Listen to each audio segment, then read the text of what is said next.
Alors, il y a une. Vous savez que tout le Messiat Echarim, tout le livre Messiat Echarim, le chemin de rectitude, il est fondé sur une braïta, il est fondé sur un texte.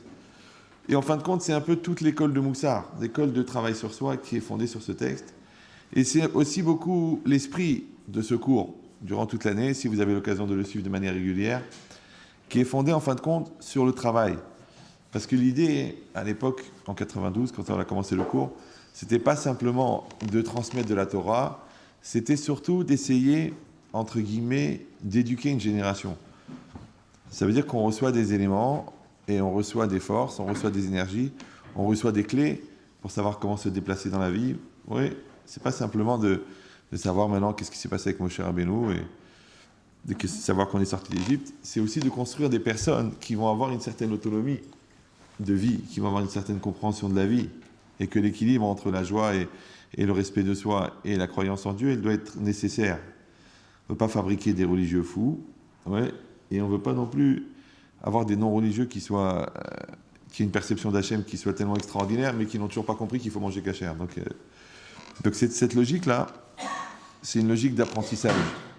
C'est pour ça que ça prend du temps, c'est pour ça que ce n'est pas des miracles, c'est des choses qui se font au fur et à mesure. Et apprentissage, en français, ça peut s'écrire en deux mots. C'est apprentissage. Oui, mais il vaut mieux être un apprentissage qu'un apprenti sorcier. Il y a des apprentis sorciers, oui, des gens qui s'arrangent, qui embrouillent. Mais un apprentissage, c'est quelqu'un qui devient sage.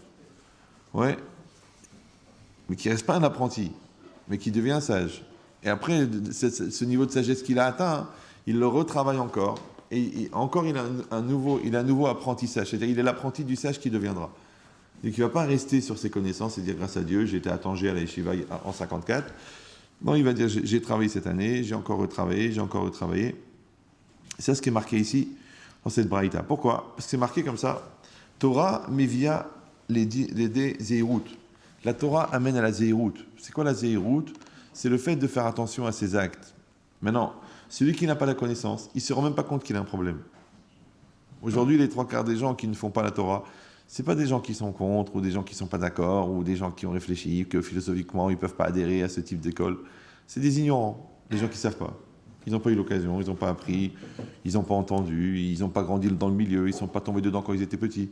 Bon, alors, ils vivent comme ça, ils vivotent. Un jour, ils rencontrent la lumière, waouh, on ne m'a pas dit que c'était comme ça, même le rabbin que j'ai eu, à l'école, c'était pas ça. Donc, quand quelqu'un va augmenter sa connaissance, et une connaissance qui est positive et qui est constructive, alors, automatiquement, il va atteindre la zéiroute. Torah, mais il vient des zéiroutes. Comme quelqu'un qui a fait des études de droit, tout de suite, il voit les problèmes de droit. Celui qui a fait des études de médecine, tout de suite, il voit les symptômes. Ouais. Mais alors, celui qui a fait des études de vie, tout de suite, il voit les pauvres types. C'est normal. Ouais. C'est-à-dire qu'une personne, qu'elle le veuille ou non, elle se développe, elle grandit et elle devient. Alors ça, c'est quoi? Torah, mais via les déséroutes. C'est que le fait ensuite d'être attentionné, de scanner ses comportements, ça s'appelle que c'est la connaissance, c'est la Torah qui t'a amené ça. Maintenant, zéirout, mais via les désrizout. Le fait de plus apprendre et donc d'avoir cette attention, donc d'avoir un regard expert sur sa réalité, ça amène la zrizout. C'est quoi la zrizout? C'est le fait de faire les choses vite, c'est-à-dire le fait de s'engager dans le mouvement et de comprendre que le temps passe. Quand j'avais 18 ans à peu près, j'étais en pleine crise de philosophie.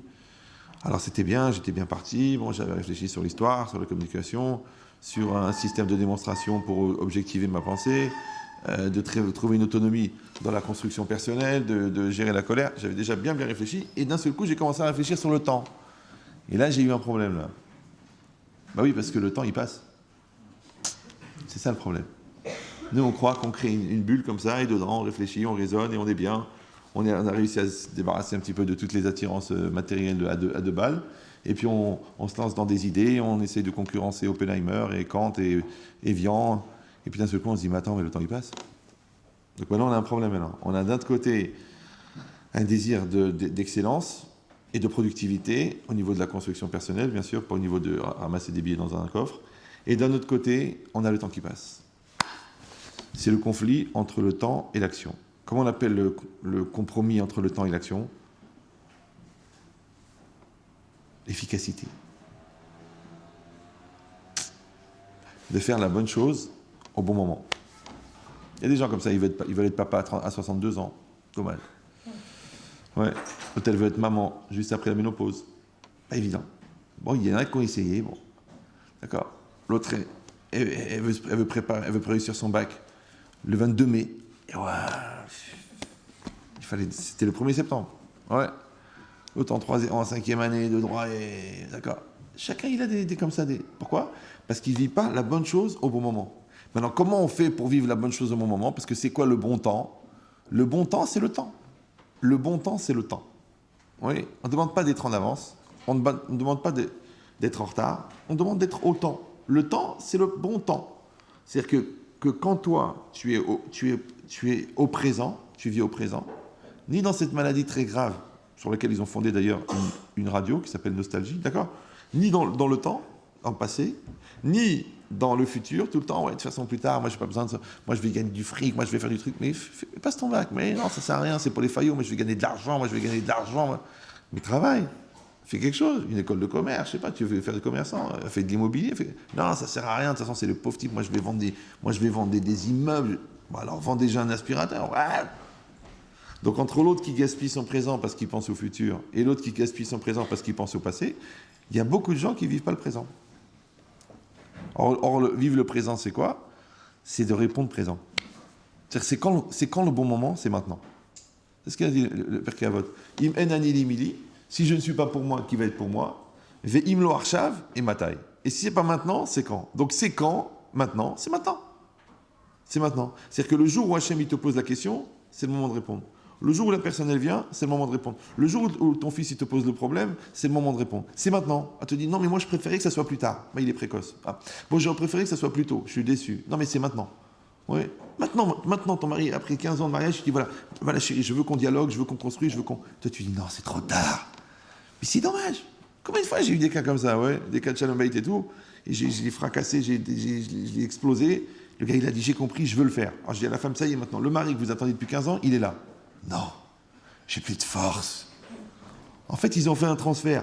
L'autre, il a fait le brel pendant 15 ans. Elle était là. Oui, je veux, on va s'en sortir si Dieu veut, si Dieu veut. Et quand le gars, il se met en route, elle dit non, c'est fini. Les enfants, tu ne sais pas quand est-ce qu'ils vont se déclencher. Il y a une maladie, malheureusement, qui est trop rare, qu'on ne sait pas quand est-ce qu'elle va arriver, c'est la maturité. Tu ne sais pas. Un jour, si Dieu veut, il va se dire allez, je me mets au boulot. Ni tu le pousses, ni tu le stresses, ni tu l'engueules, ni tu le maudis, ni rien. Il se lève le matin, il dit ça y est, j'y vais. Oh, tu regardes ta femme. Combien on a prié, combien. Mais le problème, c'est qu'on ne sait pas quand. Les gens ils croient ici un cycle normal, une école normale, une famille normale. Non, ça n'a rien à voir. Ça n'a rien à voir. Ils ont de l'argent, ils sont bien, grâce à Dieu, ils ont une famille sympathique et tout. Et l'autre, elle se prostitue pour avoir des joints gratuits avec les blacos. Je dis, mais enfin, Myriam, je fais ce que je veux. Compliqué. Je dis, mais c'est quoi qui a craqué là? C'est quoi qui a. Je sais pas. Elle est gentille comme ça. En train de se prostituer là-bas, à Saint-Mandé, pour avoir des joints gratuits. 20 ans. On ne peut pas savoir. Celui qui connaît la recette, il me la donne, moi je la connais pas. Ouais, on fait tout ce qu'on peut, on se bat, on donne de l'amour, on donne de l'intelligence, on allume des veilleuses, mais au fond, le résultat, on ne le connaît pas. Personne ne le connaît. Donc qu'est-ce que tu es obligé de faire? Tu es obligé de faire les choses vite. Et c'est quoi vite? C'est en son temps. Pourquoi? Parce que la base de l'échec, c'est la négligence. Tu as vu qu'il a une tête bizarre, le fils? Vas-y, va lui parler maintenant. Bon, je n'ai pas le temps, je dois partir, j'ai un voyage. C'est dommage. Puisque le bon Dieu, il t'a montré la tête. Ouais. C'est comme si en partant, tu vois le chéquier. Tu dis, mais c'est marrant, il n'est pas rangé. Après, tu arrives au truc, tu dis, au fait, vous avez amené le chéquier? Mais je l'avais vu. C'est pas que tu l'avais vu, c'est que le bon Dieu te l'a montré. Oui, et t'es passé devant la maison. J'ai dit, mais pourquoi tu l'as pas acheté? C'était pas cher. Bah, je sais pas, je l'ai vu tous les jours pendant une semaine, je l'ai vu à louer. Bah, c'est comme ça qu'on rate les opportunités. Mais les gens, ils croient qu'ils ont raté une opportunité. Mais non, parce que le bon Dieu, il a mis comme ça, tiens. Et la fille, elle est là. Écoute, qu'est-ce que t'en penses? Tu veux qu'on se voit? Tu veux qu'on se parle? Tu veux que ce truc? Oh, mais t'as vu sa copine, comment elle est mignonne? Bon, eh ben la fille sérieuse, elle s'est mariée. Et la faux folle, elle dit, mais moi, bien sûr. On peut se marier si tu veux, mais je te préviens, l'adultère, chez moi, c'est de mise. Ah bon? Il a laissé passer la tzadékette, et maintenant, il lui reste la toftofa. Et l'hôtel était là, depuis des années, elle était là, comme ça. On prend la photo? comment j'étais aveugle, mais comment j'étais aveugle. Parce que tu n'as pas compris qu'il n'y a pas que les valeurs morales dans la vie. Ça veut dire quoi? Ça veut dire qu'en fin de compte, quand on est à la zéhiroute, c'est-à-dire qu'on a un scanner qui fonctionne, on voit les choses bien. Alors automatiquement, comme on sent que le temps passe, il faut avoir la zrizout. Oui, ce qu'on appelle la rfifout. Il faut être rfif. Oui, il faut être réactif. Tac, vas-y, bouge. Non, tu sais, j'ai besoin de prendre mon temps, j'ai besoin de donner le temps au temps. Il faut que je le sente. Il faut que j'ai le déclic. Et les claques. Non, ça viendra. D'accord? Non, c'est pas comme ça. Tu sens que c'est bien, elle est bien, elle est sérieuse, les trucs, tu es en âge de mariage, vas-y, fonce. Non, tu sais, pourquoi j'aurais pas mieux? C'est comme ça la vie. Non, tu sens que là, c'est bien, vas-y, fonce. Oui, mais tu sais, bon, quand même, des fois, on veut des assurances. Il n'y a pas d'assurance. Il n'y a pas. Ça n'existe pas. J'ai jamais compris. Tu as tout fait. Elle est bonne famille. Elle est sérieuse. Elle est gentille. Elle est travailleuse. Elle est généreuse. Elle est sympathique. Elle te plaît? Elle a de la crainte de Dieu? Oui, allez, marie-toi. Non, mais tu sais, je suis encore jeune. Tu auras le temps de te poser la question. Et après, oui, 38 ans. Ben écoute, je ne sais pas. On dirait que je suis maudit. Toutes les portes sont fermées. Il y en a une qui est fermée, c'est l'initiative. C'est marqué. Mais ça, c'est une logique. Parce qu'il y a eu la Torah, vous avez compris, la Torah, ça veut dire apprendre et comprendre et réfléchir. Automatiquement, ça amène la zéhirout. Donc maintenant, tu as un regard objectif, tu dis, ah oui, ça c'est bien, ça c'est pas bien. Automatiquement, il y a la zrizout. Parce que tu sens que le temps passe et tu vives les choses en temps réel. Après, zrizout, mais via les dénékiout. La zrizout, elle amène à la propreté. Maintenant, moi, je vous traduis la phrase, mais lui, il a écrit un livre entier sur ça, le Messias Yesharim. Chaque chapitre, il donne les éléments, il donne les étapes, il donne les manières d'acquérir la chose. Ouais. C'est quoi nekiout? C'est la propreté. Évidemment, on ne parle pas de la propreté du savon que tu emploies et quel gant tu utilises pour te frotter et combien de fois par mois tu prends une douche. La nekiout, c'est quoi? C'est la propreté des actions. C'est-à-dire quelqu'un qui est attaché à faire attention à la propreté de ses actes. Oui, il sait comment il parle, il sait comment il agit. Quand il fait des choses, il les fait bien. C'est la propreté. C'est-à-dire qu'il fouille dans ses actions. Il dit, bon, allez, c'est fini à partir de maintenant, j'ai compris. Avec la Torah que j'ai appris, alors plus de mauvaises pensées, plus d'embrouilles, plus de mensonges, plus de haine, plus de malaise, plus d'angoisse. Il fait la nekiout, il fait le ménage dans sa vie. Il fait le ménage. Ouais, ça, ce type de lien, c'est fini. Moi, je me rappelle à l'époque, quand j'avais 15, comme ça, 16 ans, j'avais plein de copains qui étaient de l'autre côté de la barrière. Et j'avais un petit carnet rouge. J'avais tous les... Et moi, comme j'étais un petit peu bon en français et en philo, donc c'est eux qui m'appelaient pour que je les aide en français et en philo. Puis un jour, j'ai dit, c'est fini. À partir d'aujourd'hui, c'est terminé. Les gogos, c'est fini. Et j'ai pris le carnet, je me rappelle, je l'ai jeté. Je l'ai jeté dans la rue. Et depuis ce jour-là, ils m'ont plus appelé. C'est bizarre. Les gars, ils m'appelaient toutes les semaines. J'ai une dissert, j'ai un truc, je comprends rien au sujet, tu peux m'aider, tu me fais le brouillon, tu me fais le plan. Et là, ils ne m'appellent plus. Du jour où j'ai dit c'est fini, c'est fini. Et après 3 ans d'yeshiva, je descends en bas de la yeshiva, et un gars qui rentre en voiture. Il rentre, un livreur, je me rappelle. Il s'arrête, il me regarde, il dit excusez-moi, la rue. Après, il m'a dit mais on se connaît, on était ensemble, en seconde, en troisième, je ne sais plus. Il me dit ah. Je dis oui, c'est possible. Il me dit mais bon, comment ça va? On était des bons copains, on rigolait, tu te rappelles pas? Tu me racontais des blagues. Ouais. Je dis ouais. Il me dit c'est extraordinaire, oh, regarde. Genre Mina Shamaïm, on se revoit. Ah. Je dis ouais, bien c'est bien. Alors on parle un petit peu et tout. Puis d'un quart d'heure, écoute, tu sais, je dois y aller. Il me dit alors quand est-ce qu'on se revoit? Je dis pas comme aujourd'hui. Il a compris. C'est pas grave. Mais à un moment ou à un autre, tu as décidé. Comme si on rencontre des menteurs, tu dis c'est fini, je veux plus les menteurs. Tu dis les superficiels, je veux plus les superficiels. Mais c'est pas parce que tu as décidé qu'il n'y a plus de superficiel, c'est parce que tu n'es plus superficiel. Or, il n'y a plus de superficiel. Parce que quand le gars qui rentre dans les commandos, il ne peut pas discuter avec les... le mec qui est à l'ENA, il ne peut pas discuter avec les BEP de l'ordre. De quoi ils vont parler? Et le BEP de l'ordre, il dit, oh, il est lourd, le gars, avec la trajectoire de la particule. Il n'arrive pas, c'est normal. Donc le BEP de l'ordre, il est bien avec ce BEP de l'ordre, ils sont bien. Et l'autre, il est bien. Avec le mec de l'ENA, il est bien, c'est normal, et c'est pas grave, c'est rien de grave. Mais c'est quoi l'idée? C'est que les choses, elles se font naturellement. Maintenant, comme ça se fait intellectuellement, ça se fait religieusement. Tu vois, les gens, ils disent, mais comment je vais faire avec mes copains? J'ai dit, ben, tu auras d'autres copains. Ou les gars, ils vont comprendre que l'amitié, elle est plus importante que le fait de porter une kippa, donc ils vont rester copains. Ou non, ils vont dire, bon, tu sais, on n'a plus la même vision des choses, moi, les quenelles, c'est quelque chose d'important pour moi. Bon, ben, si c'est Dieu qui te l'a donné, il n'y a pas de raison de penser que c'est mauvais. C'est Dieu donné, c'est pas grave. Ouais, alors, donc, après, c'est marqué Nekiout, mais via les déprichout. La Nekiout, donc cette propreté dans les actes, c'est-à-dire cet affinement et cette amélioration des actes, elle amène à la prichout. C'est quoi la prichout? La prichout, c'est la séparation. C'est-à-dire à partir de maintenant, j'ai envie d'avoir un jardin secret, j'ai envie de me construire. J'ai compris que j'existe. Parce que toutes ces actions-là que l'on a fait, a priori, sur un mode de religion, mais en même temps, ils ont eu une action au niveau personnel qui ont fait que peut-être que j'ai une mission à remplir et peut-être que ma personne, elle doit exister, et non pas simplement parce que je suis robotisé par le regard des autres, par la pression sociale, par le fait que je suis en classe, par le fait que je suis jeune, par le fait que j'écoute tel type de musique. Peut-être que maintenant, le gars, il commence à se poser des questions. Qui je suis? Qu'est-ce que je fais dans le monde? À quoi je sers? Et puis un jour, en éclatant un bouton d'acné comme ça, dans le miroir, ouais, il va dire, mais au lieu de réfléchir sur ce bouton, peut-être je devrais réfléchir au gars qui est derrière la peau. Au lieu de regarder mon aspect, est-ce que je suis bien, je suis présentable? Ouais. Peut-être qu'il devrait dire, est-ce que le gars qui est à l'intérieur, il existe? Peut-être qu'il n'est même pas né. Donc maintenant, ça s'appelle Prichout.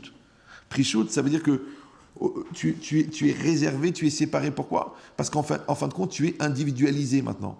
Parce que maintenant, le moi, il a besoin d'être. Le moi, il a besoin de se réaliser. Mais peut-être que toi, tu as quelque chose à apporter dans le monde de différent.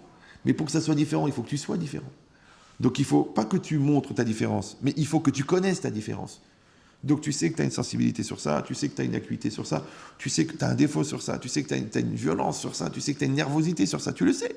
Alors tu vas faire, à force de te connaître, un espèce de portrait robot de ton intériorité. Si tu n'es pas capable de le faire, c'est dangereux. Pourquoi? Parce que c'est les autres qui vont te le faire. Et quand les autres ils te font le portrait de ton intériorité, tu te vexes. Parce que non seulement tu n'es pas évolué, mais en plus tu es susceptible. Donc l'autre il te dit, mais t'es vraiment radin. Quoi? Mais quoi? Comment tu te permets de me juger? Mais t'es radin. Toi, t'es vraiment menteur. Ouais. Mais toi, t'es vraiment superficiel. Ouais, mais ça veut dire quoi? Je suis superficiel. C'est-à-dire quoi? Je suis superficiel. C'est-à-dire quoi? Je suis superficiel. C'est-à-dire quoi? Je suis superficiel. C'est-à-dire quoi? Je suis superficiel. En plus, t'es rayé. C'est-à-dire que toi, si toi, tu étais capable de te regarder dans la glace, et toi-même, tu te regardais vivre, toi-même, tu pourrais dire, je suis comme ça, je suis comme ça, je suis comme ça. Et avec les côtés positifs que tu as perçus chez toi, tu vas essayer d'améliorer les côtés négatifs que tu as chez toi. Mais comme toi, les côtés négatifs, tu les nies, et les côtés positifs, tu les connais pas, donc quand tu les reçois de l'extérieur, donc tu deviens maintenant un anorexique au compliment, parce que tu as besoin que l'autre te fasse exister, ouais. Et d'un autre côté, au niveau personnel, tu deviens très susceptible sur tes défauts. Donc tu ne peux pas évoluer. T'as fait une erreur. Dimanche, j'ai fait une formation comme ça, pour des gens qui eux-mêmes vont donner des cours et donnent des cours et tout ça. Alors j'ai expliqué que quand j'ai commencé, ça me prenait 30 heures pour préparer un cours, bien que j'avais la yeshiva le matin, l'après-midi et le soir, et qu'entre les horaires, entre les trucs et la nuit, j'ai préparé, j'ai travaillé, je faisais les photocopies, j'écrivais, j'approfondissais, je faisais les plans. Et là, il a levé la main, il dit, excusez-moi, monsieur le rabbin, mais enfin, il m'a dit, nous, on est des gens occupés, déjà on essaye d'avoir la parnassa, déjà on étudie, on a des enfants. On n'a pas le temps de passer même pas 5 heures, même pas 10 heures. Qu'est-ce que vous parlez de 30 heures? Je dis, tu veux que je te réponde? Il m'a dit oui. Tu veux que je te réponde? Tu veux la vérité ou tu veux un truc qui te fait plaisir? Il m'a dit la vérité. Je dis, c'est de la paresse. Il m'a dit quoi? Je dis, t'es paresseux. Il m'a dit, comment? Il me dit, comment vous me jugez, vous? Qu'est-ce que vous savez de ma vie de me traiter de paresseux? Je fais, non, je ne te parle pas à toi, je te parle à moi. Je te parle à moi.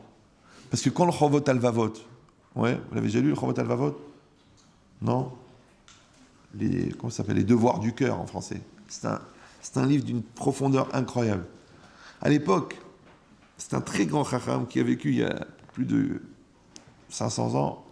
Quand il a voulu écrire son livre, il a dit, bon, comme ça il écrit dans la préface, il dit, je veux écrire ce livre, mais d'un autre côté, qu'est-ce que je vais dire? Tout ce que je vais dire, les gens le savent, et celui qui réfléchit un peu, il peut le trouver.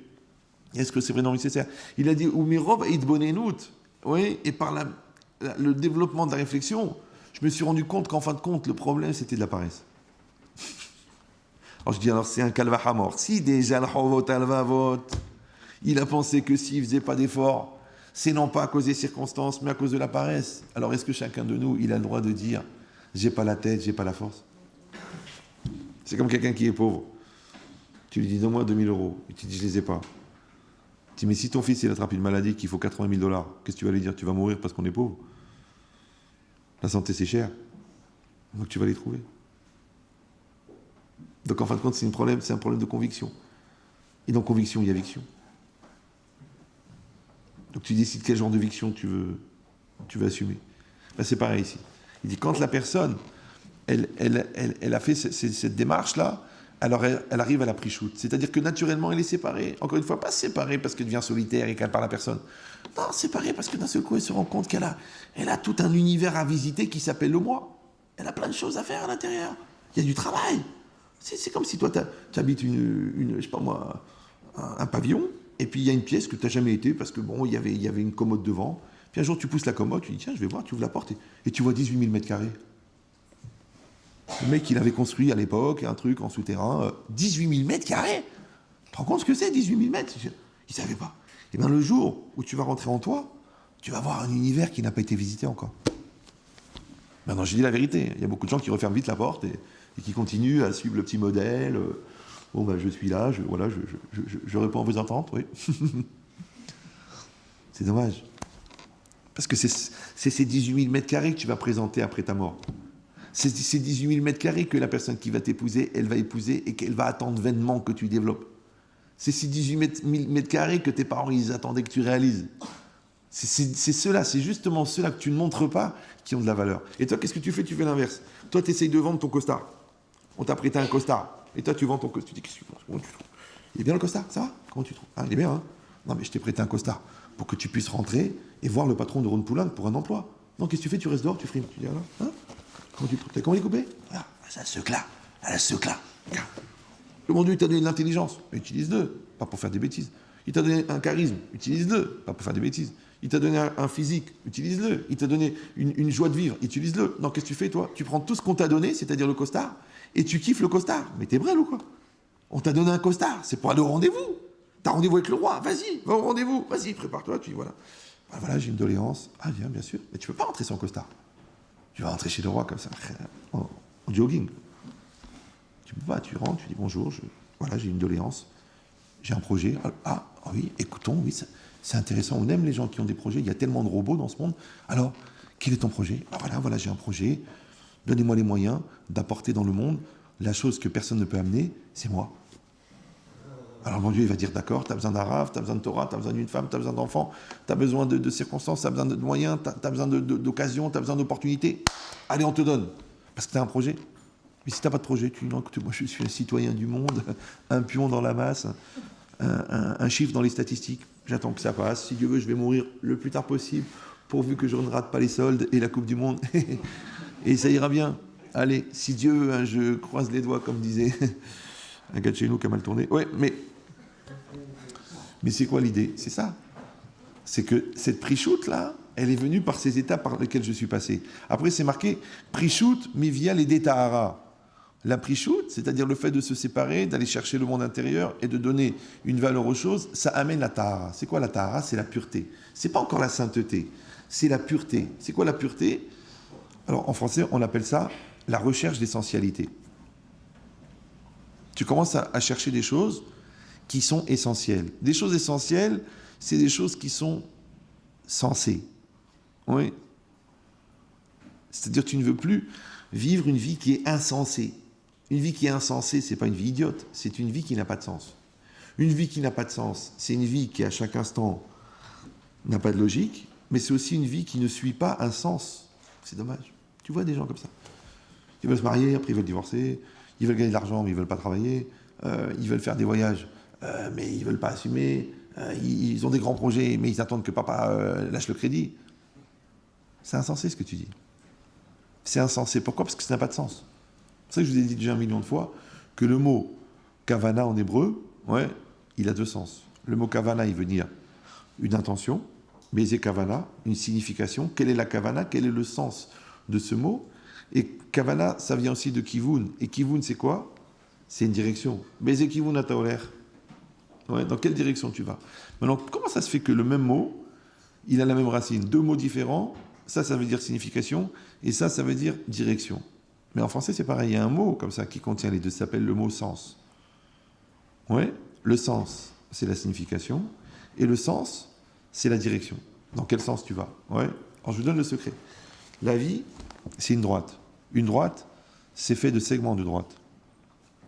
Maintenant, quand chaque segment de droite, c'est un acte.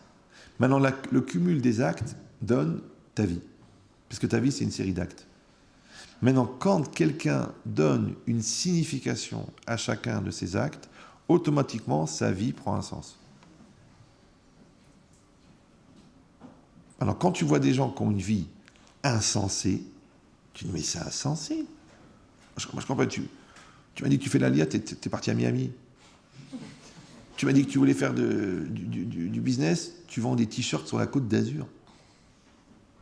Bah, tu veux faire du business, fais une école de commerce, je sais pas moi, apprends sur le tas, développe un truc, crée une société, fais un site internet. Non, je vends des t-shirts, bon, bah, je me mets 100 euros, j'en fume 50, j'en bois 40, il me reste 10 euros pour dormir dehors.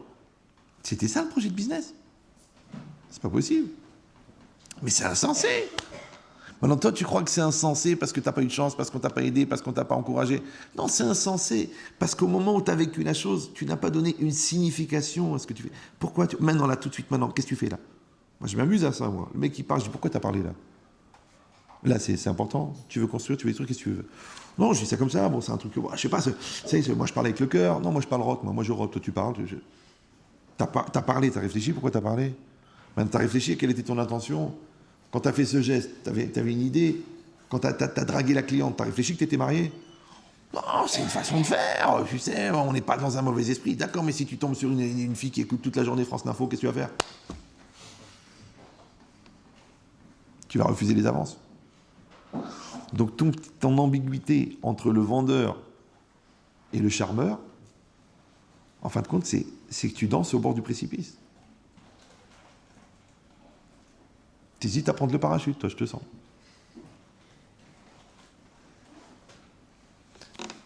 Ben ça s'appelle quoi, ça? Ça s'appelle Tahara. Maintenant, tu peux plus. Mais encore une fois, c'est parce que tu as suivi les étapes, tu peux plus. Tu dis, maintenant, j'ai besoin de faire des choses propres, j'ai besoin de faire des business propres, j'ai besoin d'avoir des amitiés propres, j'ai besoin d'avoir des comportements propres.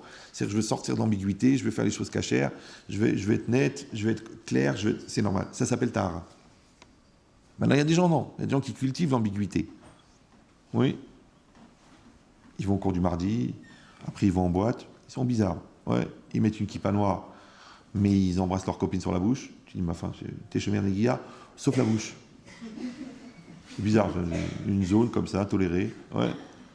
Et à part d'autres endroits où ils vérifient la qualité du tissu et éventuellement s'il y a quelque chose dedans. Ce n'est pas perdu pour tout le monde. D'accord. C'est pas possible, t'es bizarre, toi. Ben ça s'appelle qu'il n'y a pas eu le travail. Vous me suivez ou non? Il n'y a pas eu le travail de Torah, de Zéhirou, pour arriver à la Nekiout, il n'y a pas eu le travail. Parce que sinon, tu te rendrais compte que tu es incohérent. Mais tu es incohérent. Oui, mais enfin, comme le jour, quelqu'un me dit, écoutez, nous sommes traditionnalistes, mais pas pratiquants.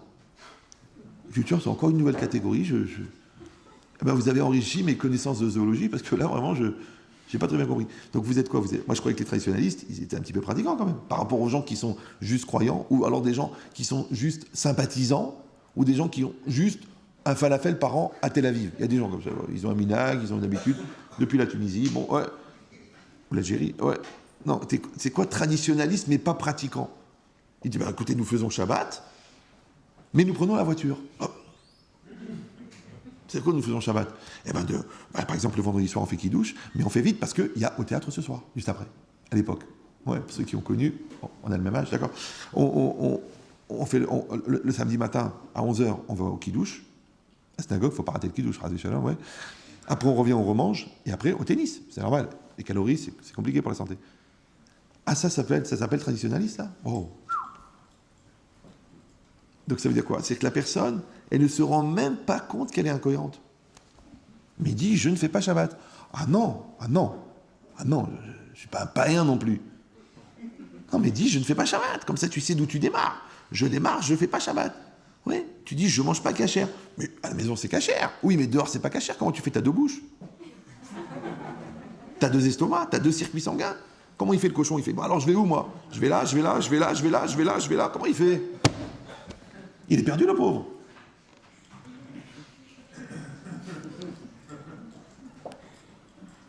Donc un jour, tu dis, je ne mange pas cachère. Ouais, et tu apprends les lois, et maintenant, je mange cachère.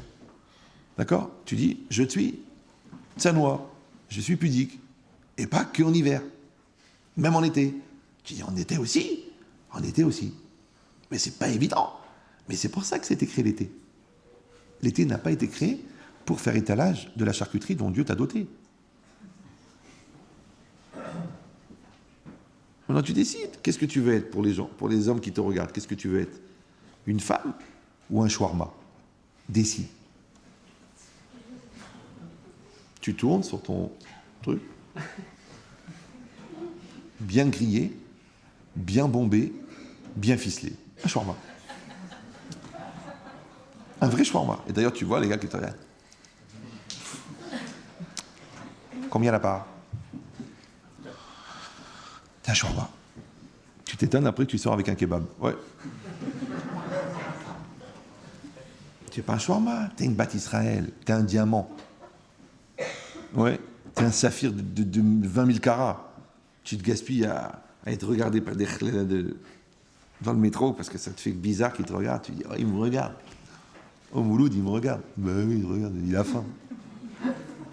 Mais toi, t'es un sandwich, toi. Toi, t'es une personne, t'es une valeur, t'es une lumière.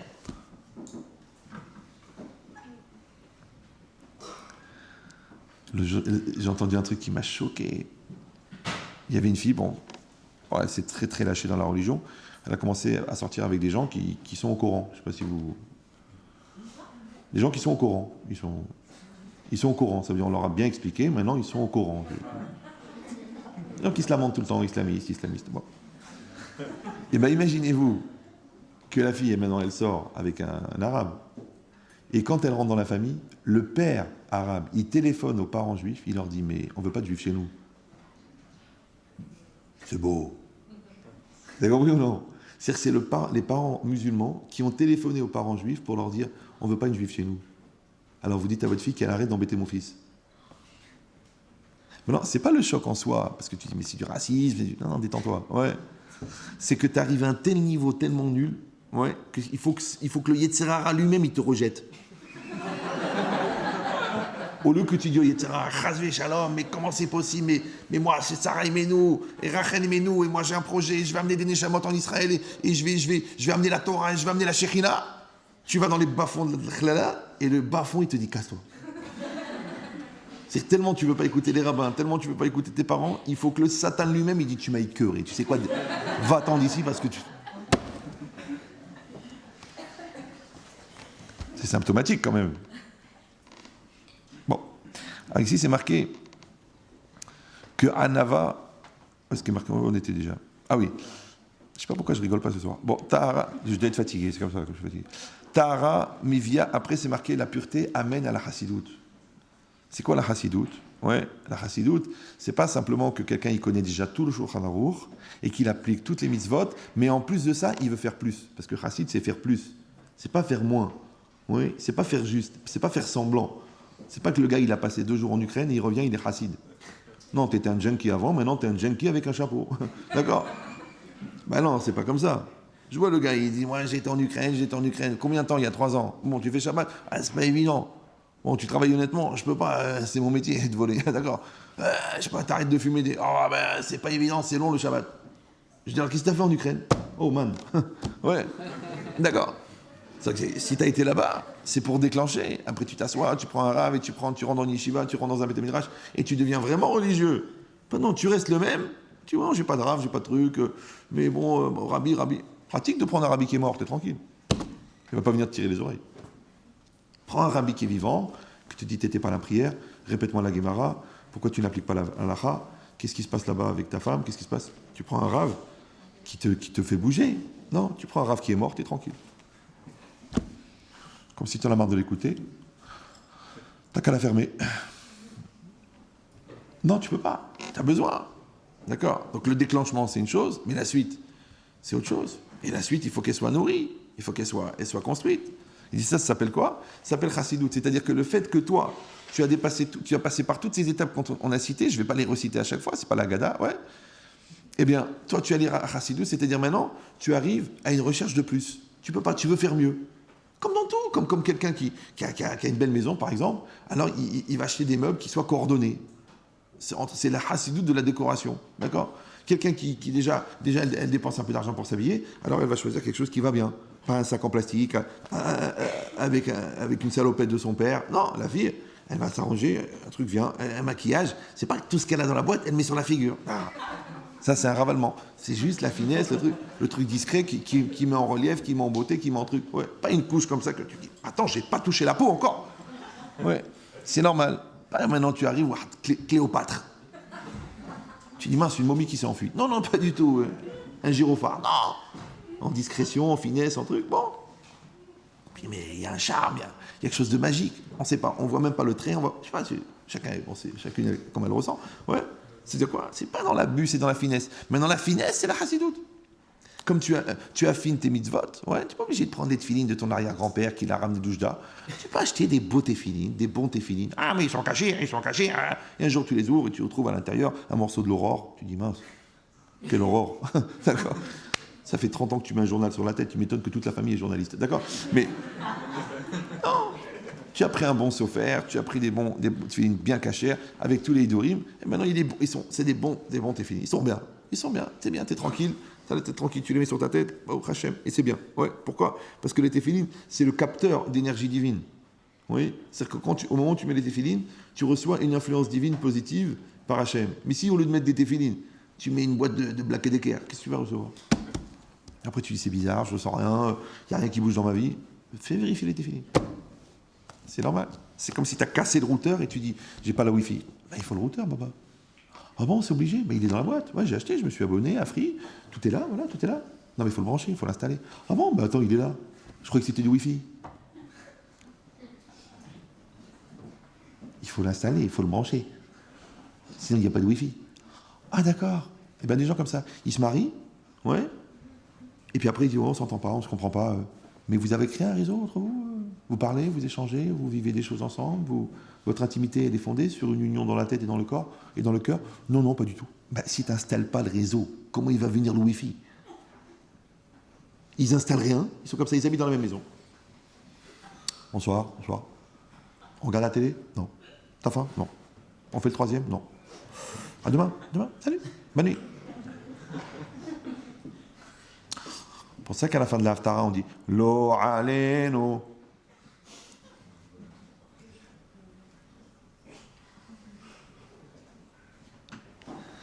Ça s'appelle chassidout. C'est que quand, au bout d'un certain moment de perfectionnement, au bout de certaines démarches de construction personnelle, tu veux faire les choses mieux. C'est chassidout. Maintenant, comme tu améliores dans ton matériel, tu veux aussi améliorer dans ton spirituel. Ouais, tu veux faire plus. Ah, mais c'est pas obligé. Bien sûr que c'est pas obligé. Ouais, d'accord. Alors tu dis, je vais faire tous les repas dans la souka. Ah, mais on peut ne pas manger du pain. Oui, mais t'as pas compris. Je veux faire les mitzvot. Je veux pas trouver un système pour éviter de les faire. Je veux faire les mitzvot. Ah bon, tu veux les faire? Ouais, je veux les faire. Oh, mais t'es pas obligé, hein, tu sais que t'es pas obligé. Hein. D'accord, mais dans la vie, on fait pas ce qu'on n'est pas obligé. On fait ce qu'on veut faire. Et puis il y en a même qui pensent qu'ils doivent vouloir faire ce qu'ils doivent faire. Et c'est bien. Et des gens qui se trouvent toujours un truc. Oh bon, je suis pas obligé, là, je suis pas obligé, à la fin, ils font plus rien. Parce qu'en fin de compte, t'es obligé de rien. T'es même pas obligé d'être intelligent. T'es même pas obligé d'être investi. Tu sais quoi? T'es même pas obligé d'être sincère. Tu sais quoi? T'es même pas obligé d'être vivant. Fais un truc utile.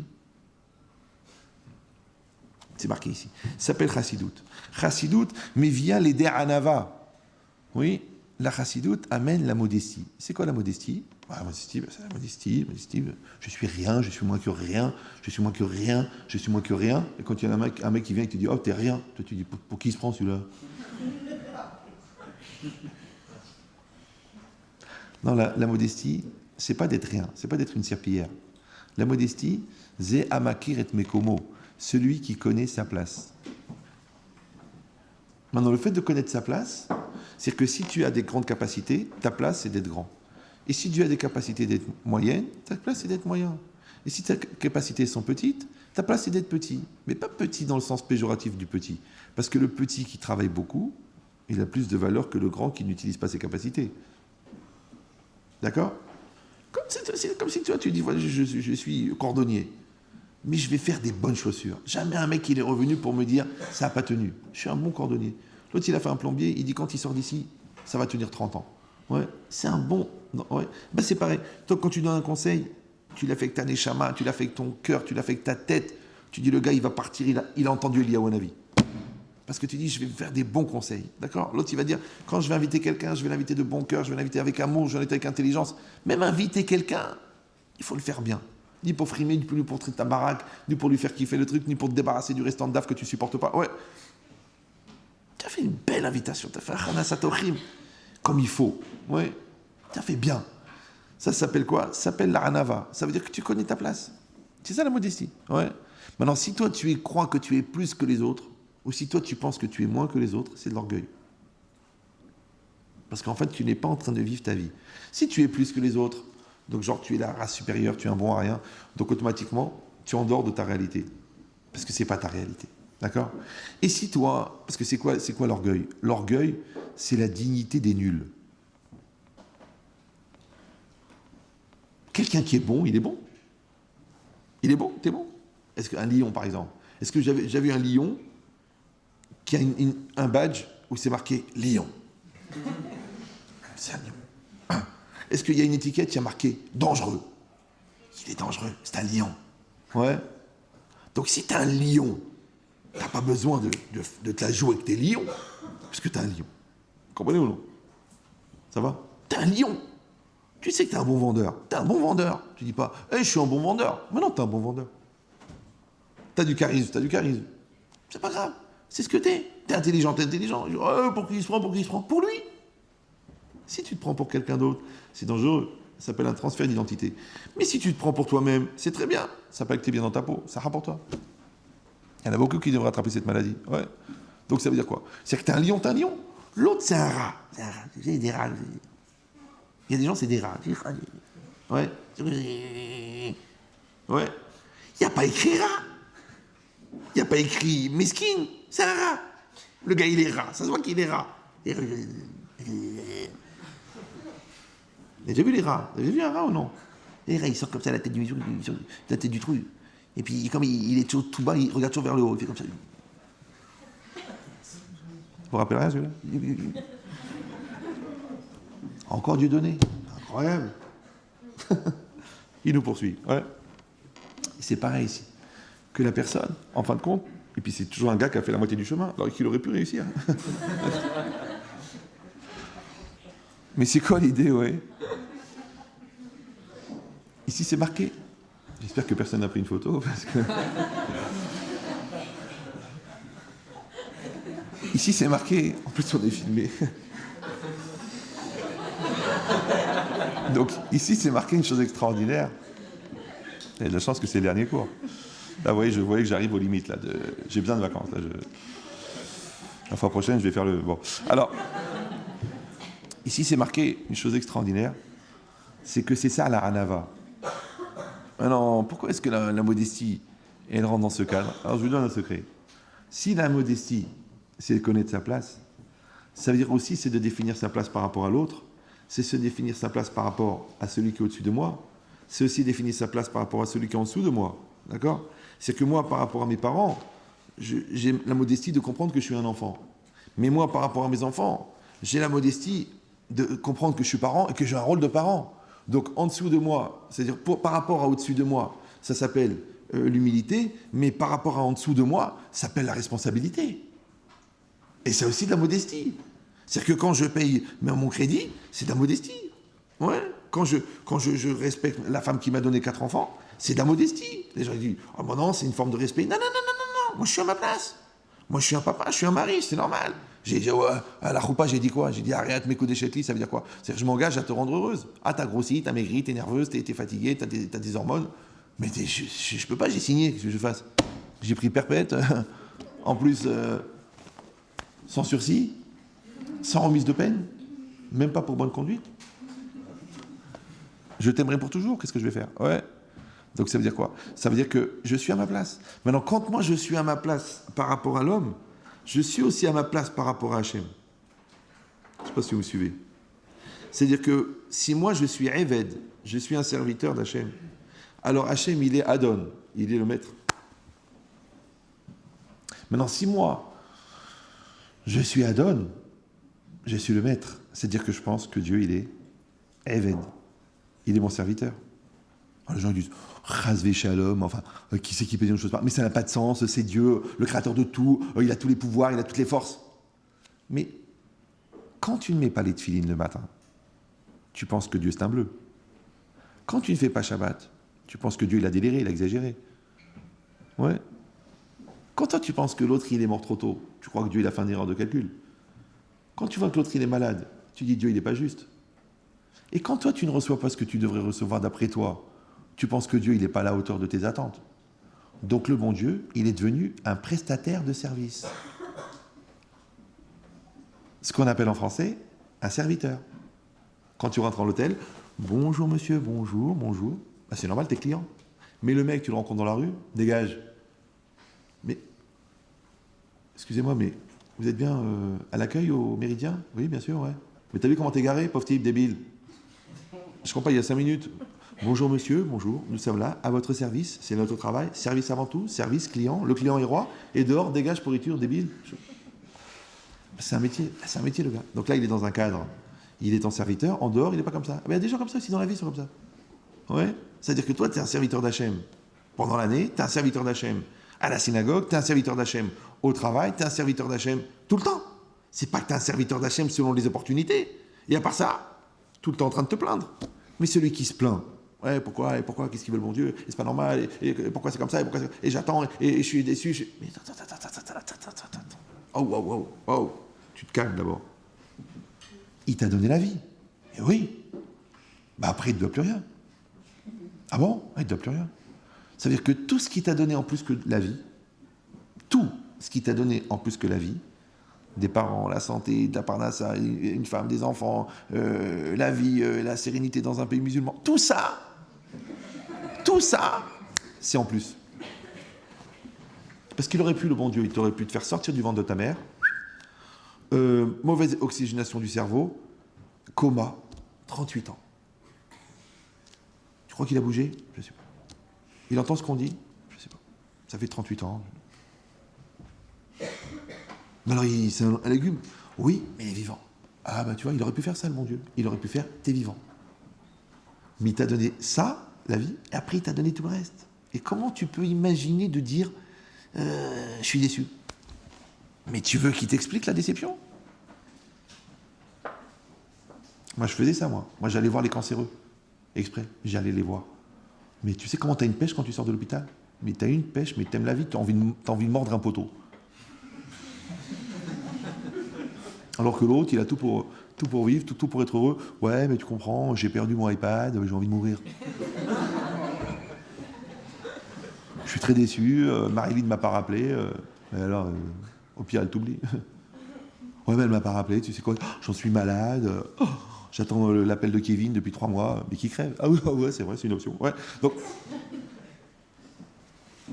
tu te rends malade. Pourquoi? Parce que tu crois que tu es le point déterminant. Tu crois que tu es le pôle sud. Tu crois que... Mais non. C'est lui le maître. C'est lui. Donc quand toi, tu te mets en situation de serviteur, tu le rends maître.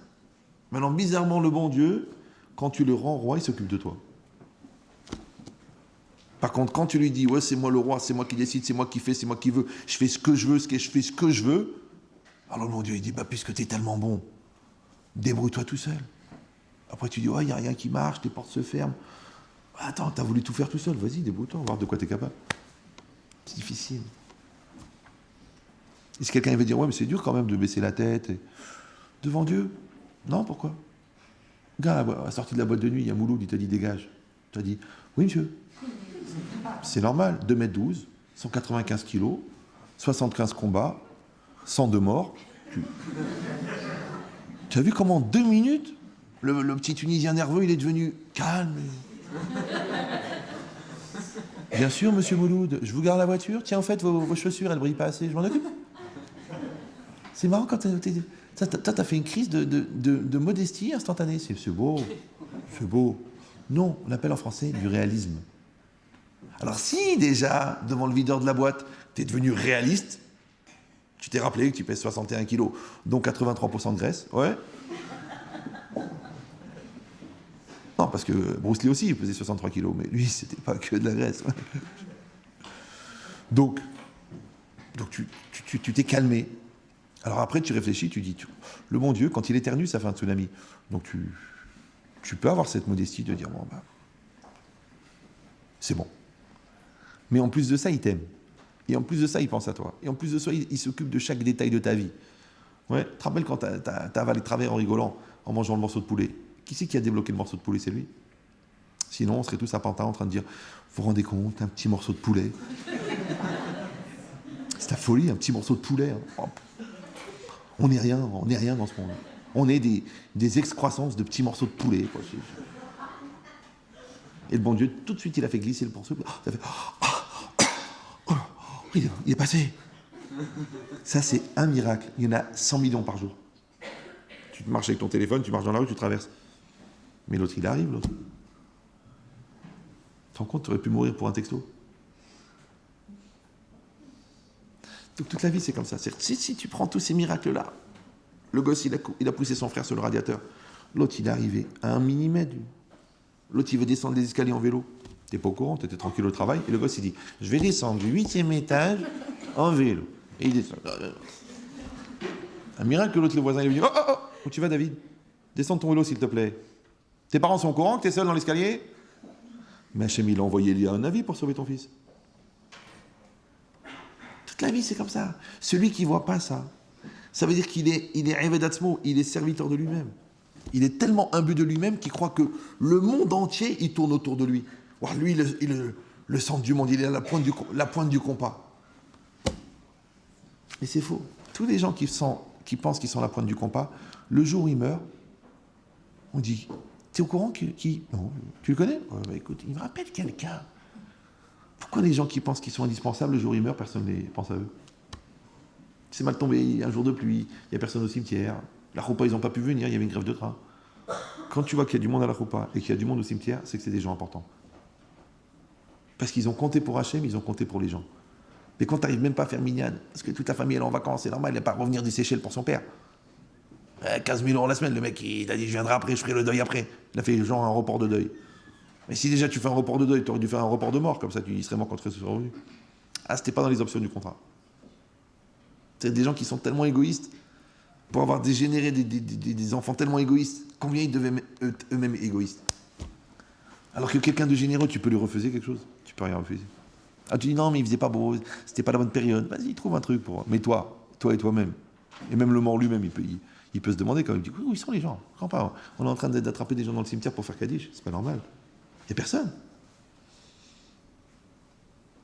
Comment on dit en anglais? Couloir de Mazalo.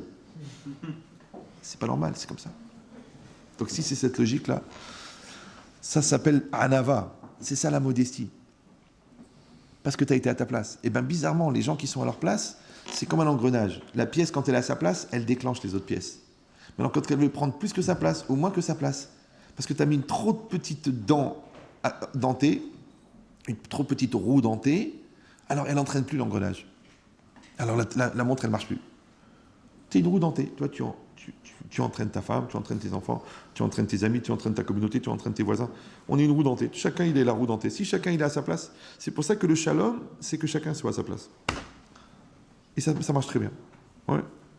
Alors si c'est ça, à Nava, mais via l'aider, il retraite. Oui, on a compris maintenant. La modestie amène à la crainte de la faute. C'est normal, parce que maintenant qu'il est modeste, il a compris quelle est sa place devant Hachem, donc automatiquement, il a peur de faire des erreurs. Parce qu'il y a 3 niveaux dans la crainte. Il y a la peur de prendre des punitions, c'est Irat Haonesh, j'ai peur que Hachem me frappe. Il y a la peur, Irat Tret, j'ai la peur de fauter, j'ai appris la halakha et maintenant j'ai peur. Et il y a la Irat Haromemut, c'est la peur la plus élevée, c'est-à-dire j'ai peur de détruire le rapport privilégié, extraordinaire que j'ai créé avec Hachem. C'est que normalement, un homme, quand le Yetzirah, il lui propose une Avera, il devrait dire « Je suis trop bien avec le bon Dieu. Tu vas me faire fauter, d'accord? Bon, genre, je vais kiffer 4 minutes sur le canapé en attendant que ton mari revienne. Mais après, je vais m'angoisser. Après, je vais regretter. Après, je vais sentir que j'ai menti. Après, je vais sentir que j'ai menti à mon meilleur ami.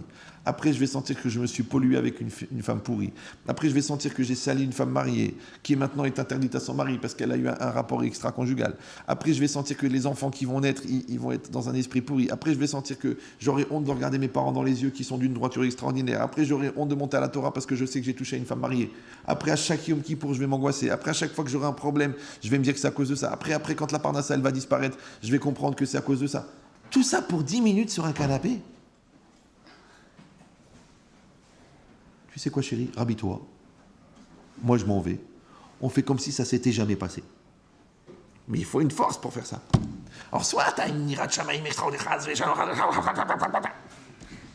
mais c'est difficile quand les pamplemousses sont déjà à l'étalage. Ouais. Soit que tu dis, écoute, je peux pas. Je suis bien avec Hachem. Je fais ma prière, je suis content. Je fais un Shabbat, je suis tranquille. J'ose regarder ma femme dans les yeux parce que je suis nickel. Pourquoi tu veux que je pourrisse tout ce tableau magnifique? Pourquoi pour toi? Et même pas pour toi, pour ton Yetzirah, parce que c'est même pas toi. Ça s'appelle Irata Romemut. Ça veut dire que j'ai une telle qualité. Ouais, c'est comme les gens qui ont une telle qualité de shalom avec leur conjoint, qui ne vont pas le pourrir pour une erreur. Bon d'accord, elle n'a pas déposé un chèque. Bon d'accord, il n'a pas appelé ta mère. Bon ça va. Bon, il a préféré la montagne plutôt que la mer. Bon ça va, c'est mon mari, je l'aime, c'est bon. C'est ma femme, eh ben ça lui plaît. Elle a acheté les chaussures, ben, Dieu bénisse. Je lui ai dit en ce moment c'est un peu difficile. Bon, elle a acheté les pompes à 700 €. Écoute, comment tu vas le rembourser les accouchements? Donc de toute façon, tu es en déficit. Donc c'est pas grave, ça lui fait plaisir. Elle te plaise, allez Psartek, va les kiffer, c'est bien, c'est bien. Si c'est dur, après tu iras mettre des coups de bol dans le carrelage. Mais pour l'instant, tu prends ça. Et c'est bien. Pourquoi? Parce que tu dis on est tellement bien. C'est tellement bon de rentrer à la maison, de sentir la complicité, de retrouver des petits textos sympas, d'avoir des petits câlins à la cuisine.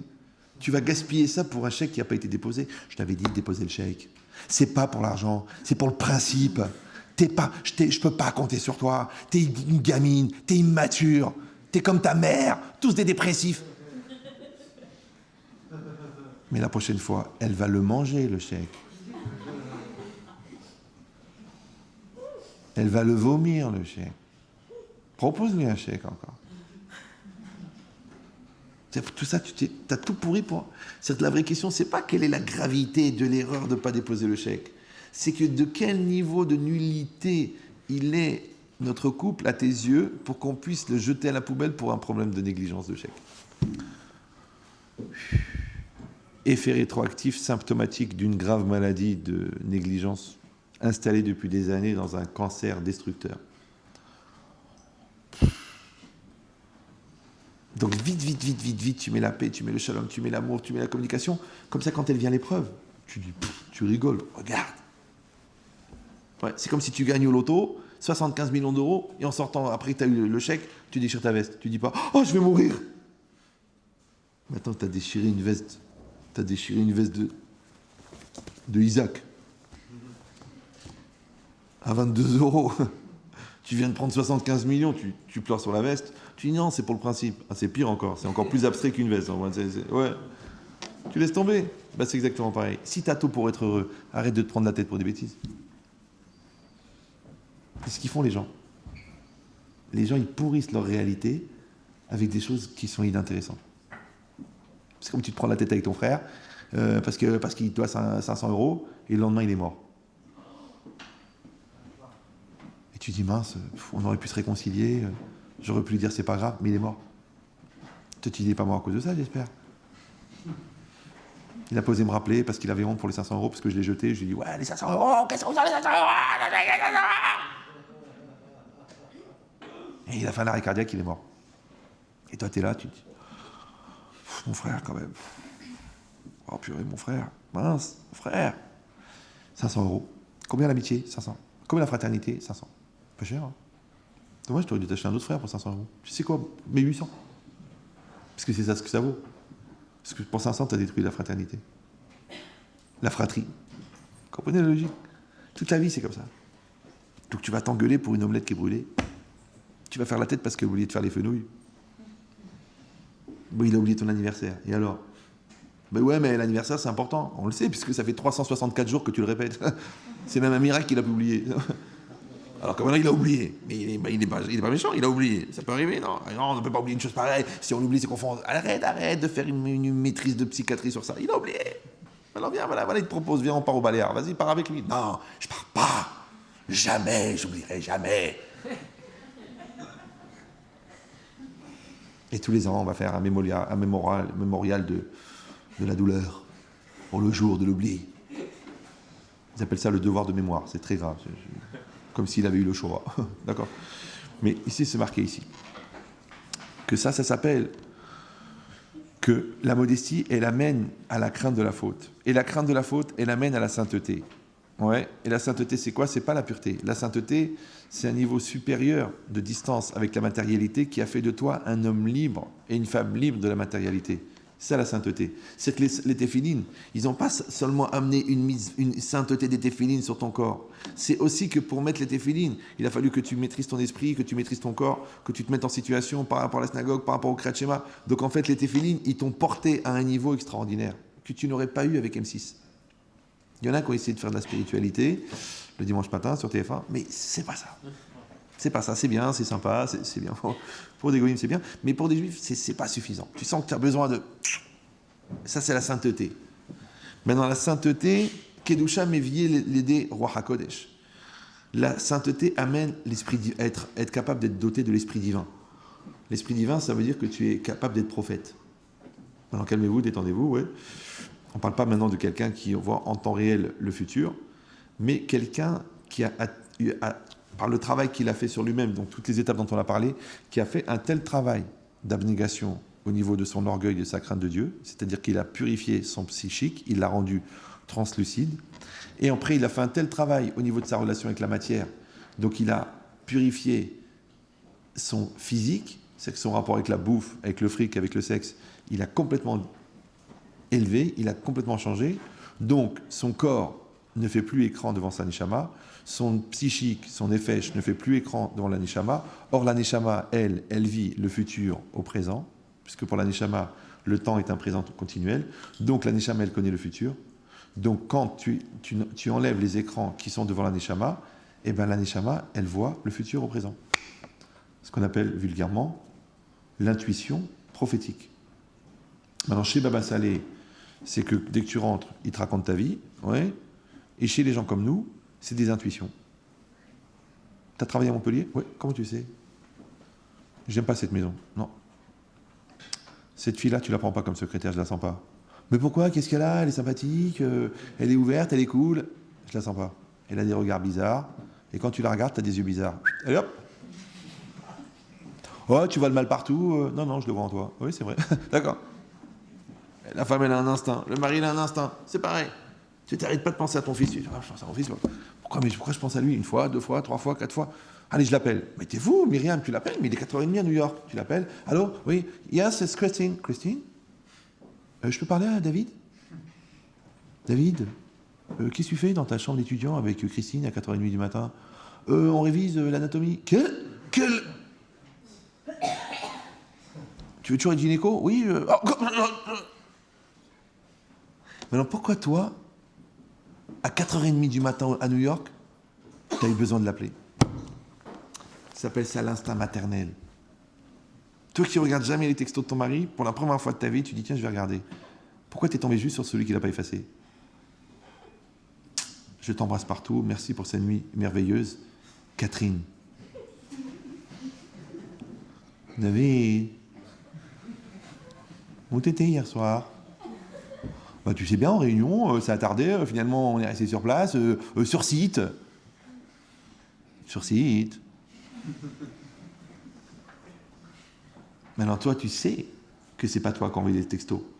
D'abord, tu t'appelles Fréha. En plus, c'est pas du tout ton genre de texto. T'es plutôt, dépose les gosses, amène le chèque. D'ailleurs, tu devrais en faire des textos comme ça, peut-être comme ça. Il aurait peut-être pas besoin d'aller en chercher des pas cachères, puisque tu lui en donnerais des cachères. Il attend, lui, les petits textos comme ça, sympa. T'as déposé les gosses? Où est la voiture? Je t'avais dit de sortir le pain hier soir. C'était quoi la musique de la choupa? La la la la la.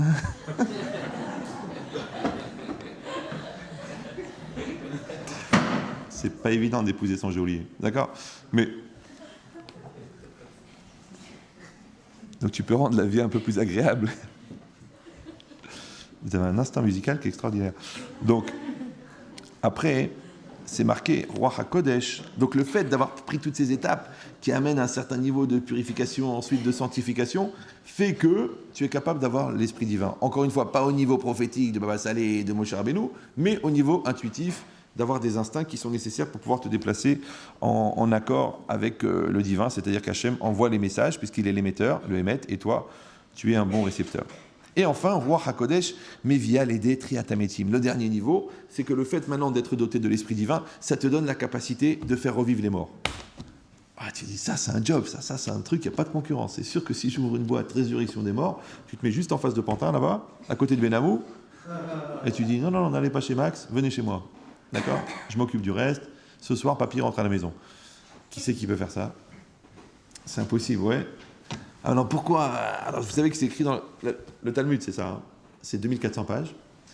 Alors, on dit que tous les rabbanim, tous les qui sont appelés rabbis, parce qu'il y a des rabbis Rabbi Yochanan, Rabbi Meir, Rabbi Tarfon, et d'autres qui ne sont pas appelés rabbis, Abba, Marzoutra, ils ne sont pas appelés rabbis. Donc tous les gens qui sont appelés rabbis dans la Gemara, dans le Talmud, c'est qu'ils étaient capables de faire revivre les morts. Ça fait le botin. C'est incroyable. Maintenant, pourquoi on n'arrive pas aujourd'hui? Il y en a beaucoup qui essayent, n'arrivent pas. Vous savez pourquoi? Parce qu'on est accessible, c'est-à-dire ne sont accessibles que les miracles auxquels on croit. Maintenant, étant donné que notre esprit cartésien, occidental, limité et emcisé nous empêche d'envisager, malgré tous les films de science-fiction qu'on voit, on ne pense pas qu'on peut faire revivre des morts, donc on ne peut pas le faire. Ça va? Maintenant, avant, ils avaient un tel niveau de spiritualité, ils avaient un tel niveau de Emouna, un tel niveau de proximité avec Dieu, et que Dieu, il détient la vie et la mort, que pour eux, comme Dieu, il donne la vie, eux aussi peuvent donner la vie. C'est un niveau. Ouais. Maintenant, nous, on n'est pas capable de faire revivre des morts, mais on peut faire revivre des morts. Mais pas des morts physiques.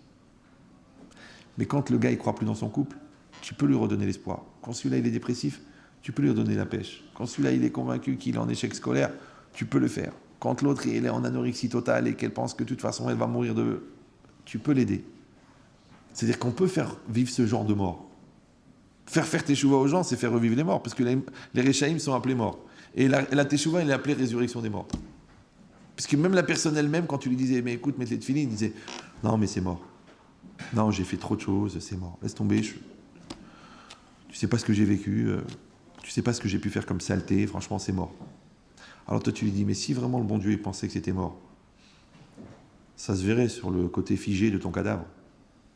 Mais si le bon Dieu il te donne la vie, c'est qu'il pense que tu n'es pas encore à un niveau de saturation qui fait que le lien entre lui et toi est coupé. Il reste encore un petit peu d'air, alors respire. Il reste encore 4 cm, alors vas-y, sors de l'eau. Il reste un bout de corde, alors accroche-toi. Il reste une pelle, alors creuse. Non, c'est toi-même, déjà de ton vivant, toi-même tu t'es enterré. Elle est là, ta femme, vas-y, va, rentre dans la salle à manger, dis excuse-moi. Non, de toute façon, ça sert à rien, de toute façon, j'ai déjà essayé, ça marche pas, c'est son caractère, ils sont comme ça, les Marocains, et tu dis rien. Mais elle est là. Ouais, ton fils va lui parler. Non, mais j'ai réfléchi, j'ai lu François Dolto, je suis pas adapté, j'ai pas été un bon père. Je t'explique la logique de l'éducation. C'est que la nullité de tes compétences est compensée par la valeur de l'attente de tes enfants. C'est-à-dire que nos enfants attendent tellement de nous que ça va compenser nos incompétences. C'est-à-dire que même notre maladresse, elle va être interprétée comme de l'amour mal géré. Parce que les enfants, ils ne te jugent pas. Les enfants, ils te disent, papa, tu m'as dit bonsoir, papa, tu m'as embrassé. Tu lui as mis une tannée, après tu lui dis, mais tu sais, je t'aime. Et lui, qu'est-ce qu'il s'accroche? Il s'accroche au je t'aime, alors que tu lui as mis une tannée. Alors que tu es un psychopathe, un sociopathe. Mais il dit, mais papa, il m'aime. C'est ça, les enfants. Donc les enfants, c'est le crédit.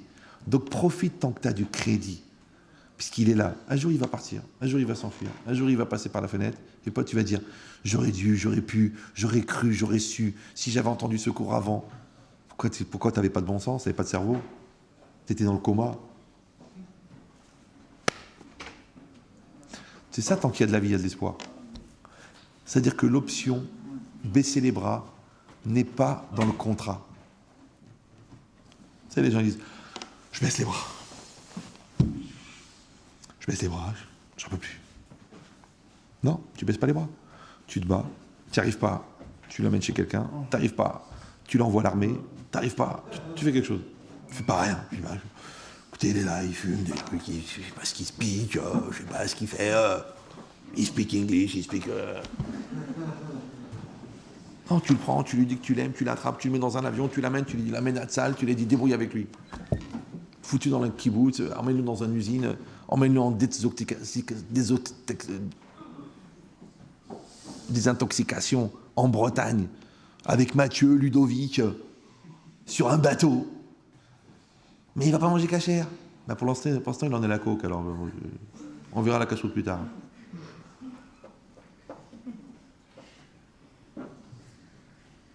Il faut avoir cette force. Mais qui c'est qui va mettre les mains dans le fumier pour sauver l'enfant qui est tombé? Le père. L'autre, il va dire, oh, c'est dégueulasse. Oh, il doit être mort. Mais non, c'est ton fils. Il est tombé dans une fosse à purin. Ouais. Des gens qui ne sont pas vraiment en doute, mais qui ont des grandes capacités à douter. Ça s'appelle des faux sceptiques. Tu dis, il est tombé là-dedans? Ouais. Mais quand? Maintenant. Qu'est-ce qu'on fait? Il doit être mort. Non, tu sautes. Tu dis, mais je vais puer pendant une semaine. C'est pas grave. C'est mieux que d'avoir honte pendant tout le reste de ta vie. Eh ben, tu vas te salir, tu vas aller. Ça s'appelle triatamétine. Tu peux revivre les morts. Pourquoi? Parce que tu as une neshama. Ta neshama, c'est quoi? C'est un morceau de Dieu. Dieu, c'est qui? C'est Mekor HaChaim, c'est la source de vie. Donc, c'est comme si toi, tu mets 2 doigts dans la prise, ouais, et 2 doigts dans la bouche de l'autre. Tu crois combien de temps il va mettre pour être au courant? C'est ça qu'on dit, le courant passe. Ouais. Donc toi, tu vas aller puiser à l'intérieur de toi la vie, parce que tu as la vie. Ouais. Et après, tu vas donner la vie. Alors l'autre, il dit, oh, merci, il m'avait donné la vie, il m'avait donné la pêche, j'ai envie de vivre. Mais tu ne peux pas donner la vie si tu n'as pas envie de vivre. Tu ne peux pas donner la vie si tu ne crois pas en toi. Tu ne peux pas donner la vie si tu ne crois pas en Dieu. D'où tu vas la sortir la vie? D'où? De Canal+. D'un bon bouquin que tu as lu, j'ai lu un bon bouquin, Vivons la vie. Oh, j'ai lu Vivons la vie. Après, j'ai été voir le cancéreux, je lui ai dit, tu vas t'en sortir. Le mec, il a dit, je préfère mourir. Ah bon, d'accord. Bon. Quand il a vu ta tête, il a... Ouais. Non, tu as été à la source de la vie. Et c'est ça. Quand tu mets les tefilines, tu puises de la vie. Quand tu fais Shabbat, tu puises de la vie. Quand tu manges cachère, tu puises de la vie. Quand tu détournes tes yeux des choses dégueulasses, tu puises de la vie. Pourquoi? Parce que non seulement tu crées le réseau pour pouvoir puiser la vie, mais en plus, tu évites toutes les dérives qui font perdre la vie. Après, tu es chargé à fond, tu es bloqué, tu les mets sur les mains à la poitrine, boum! Tu es devenu un défibrillateur. Ou non, tu dis non, tu sais, c'est pas évident, c'est pas mon problème. Écoute, le gars, il habite en face. Encore hier soir, j'étais à Lyon. Un monsieur me racontait que Rav Herrera, il était une fois avec Rav Rakin. D'accord? Et ils ont entendu parler d'une jeune fille qui devait se marier et qui faisait pas Nida. Qui n'allait pas faire la Chot Nida. Elle n'était pas religieuse. Alors Rav Rakin, il a dit appelle-la et dis-lui qu'elle doit faire Nida. Alors l'autre, il a dit Rav, il est 11h30 du soir, elle se marie demain, elle n'est pas religieuse. Elle va dire qu'est-ce qu'il veut celui-là? Il a dit bon, c'est pas grave, je vais appeler moi. Il a appelé Rav Rakin. Rav Rakin, il ne parlait pas très bien français. Il a dit bonjour, la madame, bonjour, vous mariez demain le mariage. Mariage, la Torah, Hachem, il va être à la choupa avec vous. La Kedusha, Am Israël, Sarah Imenu, quelle puissance, quel mikvé. 2 heures, il a parlé. La fille, elle a dit je vais faire la Nida. Elle n'a pas raccroché. Un autre, un vrai Zachar, il m'a raconté quand j'étais avec Sléma, mercredi soir, ouais, il m'a raconté un truc incroyable. Une fois, il était jeune, lui. Il y avait un jeune homme, comme ça, un étudiant. Il n'était pas chômeur Shabbat. Ah non, un monsieur marié, il n'était pas chômeur Shabbat. Alors Afrakin, il a dit, je vais lui parler pour le Shabbat. Alors il a commencé à lui parler, voilà la Midrash, voilà la Gemara, voilà la Lacha, voilà l'importance, voilà la Hirat Shamaï, voilà. Le gars, au bout de d'une heure, il a dit, Rav, il voulait genre lui dire, c'est bon, j'ai honte de vous couper, mais il faut qu'on arrête là, parce que j'ai peur de vous faire perdre votre temps. Et à ce moment-là, quelqu'un qui est rentré, qui a dit, écoutez, ça y est, maintenant, la prière, c'est dans 5 minutes. Il s'est rendu compte qu'ils avaient parlé 8 heures. Je ne sais pas si vous... 8 heures. Dis-moi, quand je fais 1h40, les gens ils disent pourvu qu'ils s'étouffent. D'accord ? 8 heures. Non mais, 8 heures. C'est que Rav Rakin, il a 70 ans. Il a passé 8 heures avec un juif qu'il ne connaît pas. C'est ni son cousin, ni son frère, ni sa mère. Pendant 8 heures, il lui a parlé. Ouais. Il est fatigué, il est vieux. 8 heures. Parce qu'il a dit, il y a un juif qui va faire Shabbat. Et le gars, je ne te dis pas que jusqu'à aujourd'hui, il fait Shabbat. C'est normal. 8 heures avec Rav Rakin. C'est comme 18 ans avec Rabbi Yahya. Ouais. 8 heures. 8 heures, Rav Rakin, 8 heures, comme ça. Tu sais, c'est Chashivut, c'est Shabbat. Comment tu vas être Mechal Shabbat? Ça, c'est ça, Avat Israël. C'est ça l'amour d'Israël. C'est pas d'aller à Natania et tu dis, t'as vu, moi je dépense mon argent ici, moi ma coke, je la fume ici, moi. Pas là-bas, il est bizarre, Hazvi Shalom. Moi ici, moi à Natania. Ça, Israël. J'aime Israël. Ça, Avat Israël. Puis il est 10h10, c'est très grave, j'ai pas commencé encore. Bon, on va faire une compression MP3 parce qu'il faut que je finisse à 10h30, sinon je vais m'évanouir de fatigue. Si vous avez compris ça, alors il y a 2 enseignements majeurs que vous devez retenir si Dieu veut. Premier enseignement, c'est que ici le Messiat Yesharim a donné des étapes. Ça veut dire que les étapes sont nécessaires. D'accord ? Si tu veux avoir, je sais pas moi, la confiance de ta femme, tu peux pas lui dire, écoute chérie, on est mariés, tu dois avoir confiance. Non, tu dois faire du dialogue, de la compréhension, ensuite de la réflexion, après du don approprié, du chesed précis, ensuite entraîner la reconnaissance. La reconnaissance, elle va entraîner la fusion, et la fusion, elle va entraîner le crédit de confiance. C'est ça la confiance. C'est-à-dire pour la confiance, il y a 8 étapes. Pour la communion intellectuelle, il y a 6 étapes. Ouais. Pour le crédit, d'être jugé positivement, ça prend des années de comportement parfait. C'est-à-dire que chaque chose, elle demande des étapes. C'est pour ça que je vous ai expliqué 1 million de fois qu'il y a un truc extraordinaire qui a été inventé par l'homme, parce qu'on parle toujours de la roue, on parle de la roue, mais on oublie la marche. Un jour, un gars, il s'est retrouvé devant une falaise de 63 mètres de haut. Il a dit, mais qu'est-ce que c'est 63 mètres? Allez, 1, 2, 3. Il ne va pas sauter 63 mètres. Alors il était en train de se morfondre comme ça. 63 mètres. Un jour, il a dit 63 mètres, je ne peux pas les sauter. Mais 21 cm, je peux les monter. Alors il a taillé une marche dans la falaise. Après, il a taillé une 2e marche, une 3e marche, une 4e marche, jusqu'à ce qu'il arrive en haut de la falaise. Il a inventé la marche. C'est beau. Il a créé la séquence. Magnifique. Il a créé l'étape. Extraordinaire. C'est ça la marche. Or, dans une marche, il y a toujours un côté raide et un côté plat. Ça va? S'il n'y a que des côtés plats, ça s'appelle une plaine. S'il n'y a que des côtés raides, ça s'appelle une falaise. Donc il y a toujours des côtés raides et des côtés plats. Le côté raide, c'est l'effort que tu fournis. Le côté plat, c'est la satisfaction que tu en obtiens. Maintenant, si tu vas dire, oui, mais ça fait mal aux jambes de monter les escaliers. C'est vrai. Mais tu sais pourquoi tu as mal aux jambes? Parce que tu te muscles. Et en te musclant, tu as encore plus de force pour monter encore plus d'escaliers. Et tu vas dire, oui, mais d'accord, mais il ne se termine pas l'escalier. Hein. Tu as raison. Mais ce qui est important, c'est pas ce qui te reste à monter. Ce qui est important, c'est ce que tu as déjà monté. Donc quand tu es avec ta femme au restaurant et que tu vois un vieux couple de 50 ans qui sont en train de s'engueuler, et je t'avais dit que je voulais pas venir, mais tu me saoules, et toi tu les regardes comme ça, tu dis, tu te rends compte mon amour, ma vie, ma fleur, mon diamant. Ça fait 8 ans qu'on s'est mariés, jamais une engueulade. Tu te rends compte le travail qu'on a fait, le chemin qu'on a parcouru. C'est ça, c'est que tu montes, c'est vrai que tu montes. Mais de temps en temps tu te retournes, tu fais, oh là. Tu regardes tes enfants, tu dis, on n'a pas travaillé pour rien. C'est comme ça la vie. Il y a des gens, non, ils ne veulent pas. Donc vous avez compris, ce qui compte, c'est quoi? C'est de créer les séquences. Ouais, c'est pareil, un enfant, tu ne peux pas lui dire, tu dois t'assumer, tu dois te prendre en charge, tu dois décider quelle va être ta vie, quelle direction tu vas faire, quel métier tu vas faire, comment tu vas t'assumer dans la vie, comment tu vas être plus tard, réfléchis. Il a 8 ans. Ouais, mais c'est pour le rendre mature, c'est pour qu'il se prenne en charge, c'est pour qu'il se prenne en main. il a eu 8 ans. Alors tu le laisses jouer avec ses Playmobil et toi, t'assumes. Mais comme t'as pas envie d'assumer, tu dis, il a qu'à se débrouiller, il a qu'à faire ce qu'il a à faire. Voilà, moi aussi je me suis débrouillé tout seul. D'accord, tu t'es débrouillé tout seul. Mais t'as fait quand même 17 ans de thérapie.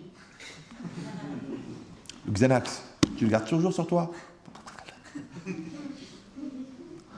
Donc, laisse-le grandir, donne-lui de l'amour et de l'intelligence et de l'orientation, et toi assume. Et comme il t'a vu assumer toute la vie, un jour quand ça sera son temps, il va assumer. Mais comme il t'a vu tout le temps esquiver, lui aussi, dès qu'il pourra, il va esquiver. Après tu dis, c'est quoi ces gosses immatures, laxistes, dépendants, accro-dépendants, argent-dépendants, argento-dépendants, glando-dépendants, canapé-dépendants. Il y a des gens comme ça, dès qu'ils voient un canapé, lève-toi, non, bouge, non, je suis là pour justifier le creux. Si je me lève, ce creux va disparaître. Alors, au nom de la postérité, ai-je le droit? Dégage, glandeur. Bouge. Ça, ce qui est marqué. Que les étapes, elles sont nécessaires. D'accord? Donc, ce qui est marqué, que ça, quand tu dois passer par là, et tu passes par là, tu passes par là, tu passes par là, quand le Messias Técharim, il a écrit ces étapes, il ne les a pas écrites pour remplir un livre, il n'a pas fait des pages pour gagner de l'argent, il n'a pas écrit un article dans minutes ou dans 20 minutes qui, de toute façon, il ne gardera de valeur que 20 minutes. Ouais. Il a écrit un livre que quand le Gaon de Vilna, on lui a apporté le livre, le Gaon de Vilna, il s'est levé, alors que le Gaon, il connaissait toute la Torah, il étudiait toute la Torah tous les mois. Je ne sais pas si vous... Pas tous les ans, pas une fois dans sa vie, d'accord? Il faisait 150 dapim de Gemara par minute, d'accord? Il faisait, c'est tous les gens, le Talmud, tous les ans, il terminait le Talmud Babli, le Talmud Yerushalmi, le Tosefta, le Sifra, le Braïta, le Shulchan Aruch, les Nosei Kelim, tous les mois. Il n'y en a plus, ne cherchez pas, il n'y en a plus, même pas une photocopie. Ouais. Mais quand on lui a amené le Messias Técharim, il s'est levé, il a dit, il faut que je rencontre cet homme. Alors que lui, 30 ans, il n'est pas sorti de sa maison, pour ne pas perdre le temps. Ouais. Il a dit, il faut que je le rencontre. Quand on lui a dit qu'il était déjà mort, ça l'a fracassé. D'accord? Donc ici, quand le Messias Técharim, il a donné ses règles, il a donné ses étapes, sachez qu'il a bien réfléchi et chaque mot, il a compté, premièrement. Deuxièmement, c'est que quand vous avez un ancre de bateau qui pèse 6 tonnes, un ancre de paquebot, qui fait la hauteur là, jusqu'au balcon, c'est impressionnant déjà en soi. Mais ce qui est impressionnant aussi, c'est la chaîne qui peut tirer cette encre-là. Mais ce qui est encore plus impressionnant, c'est que sur les dizaines et les dizaines de maillons, qui pèsent chacun 38 kilos, ils sont énormes les maillons du paquebot, de la chaîne de l'encre du paquebot, chacun, il a une responsabilité parce que s'il y a un maillon faible, ça ne sert à rien que les autres ils soient en bonne santé. Ça va? Donc c'est pareil. Maintenant vous avez compris que non seulement il faut que les étapes, elles soient bonnes, mais en plus qu'elles soient reliées les unes aux autres. C'est-à-dire que si toi tu perds le contact, tu perds la conscience, tu pètes un câble, tu baisses les bras, malheureusement l'évolution c'est un peu comme un élastique. Quand on tire dessus, on peut aller très loin, mais quand on le lâche, des fois tu as l'impression qu'il revient au même endroit. Il y a des gens qui découpent comme ça, ma chérie, ma vie, ma chérie, ma chérie, ma chérie, ma vie. J'en ai marre, crève. Je dis, mais enfin mon amour, qu'est-ce que tu te mets dans les appareils? Ouais, j'en ai marre, attends, j'en peux plus. Pourquoi tu me dis que tu m'aimes? Pourquoi ça fait 20 ans que t'es gentil? En vérité, celui-là, il a fait semblant de tirer l'élastique. Quand il lâche l'élastique, casse départ. Mais comment on revient? Comment après des années on peut... J'ai vu l'autre jour, le gars, il a refusé de recevoir... non, c'est la femme qui a refusé de recevoir sa belle-sœur pour les fêtes. Le gars, il a dit, ah bon, c'est comme ça? C'est ou ma sœur ou moi. C'est que le mec, il va divorcer. Tu dis, mais attends, enfin, mais c'est un événement, ta sœur. Les fêtes, c'est un événement. Maintenant, il y a un autre couple, 20 ans de mariage, 6 enfants, et un événement qui s'appelle ta sœur. Ça aurait pu être un accident, ça aurait pu être une maladie, ça aurait pu être un malaise, ça aurait pu être un deuil. C'est pas grave. Ah non, écoute, je te préviens, tu veux pas la recevoir, c'est fini. On va faire les papiers. Alors moi, quand je vois ça, je leur dis aux deux, je leur dis, c'est pas l'événement qui est grave, c'est comment il est révélateur, symptomatique de la gravité et de la fragilité de votre couple.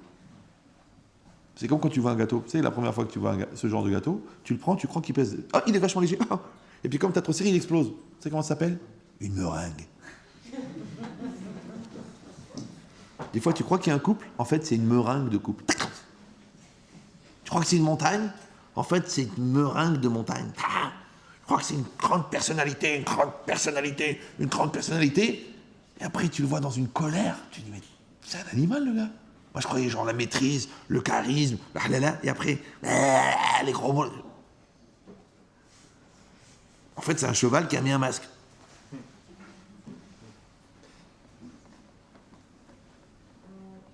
Confirmation. Par texto, en plus. Ouais. Mais c'est quoi l'idée? Ouais. Attendez, 2 minutes.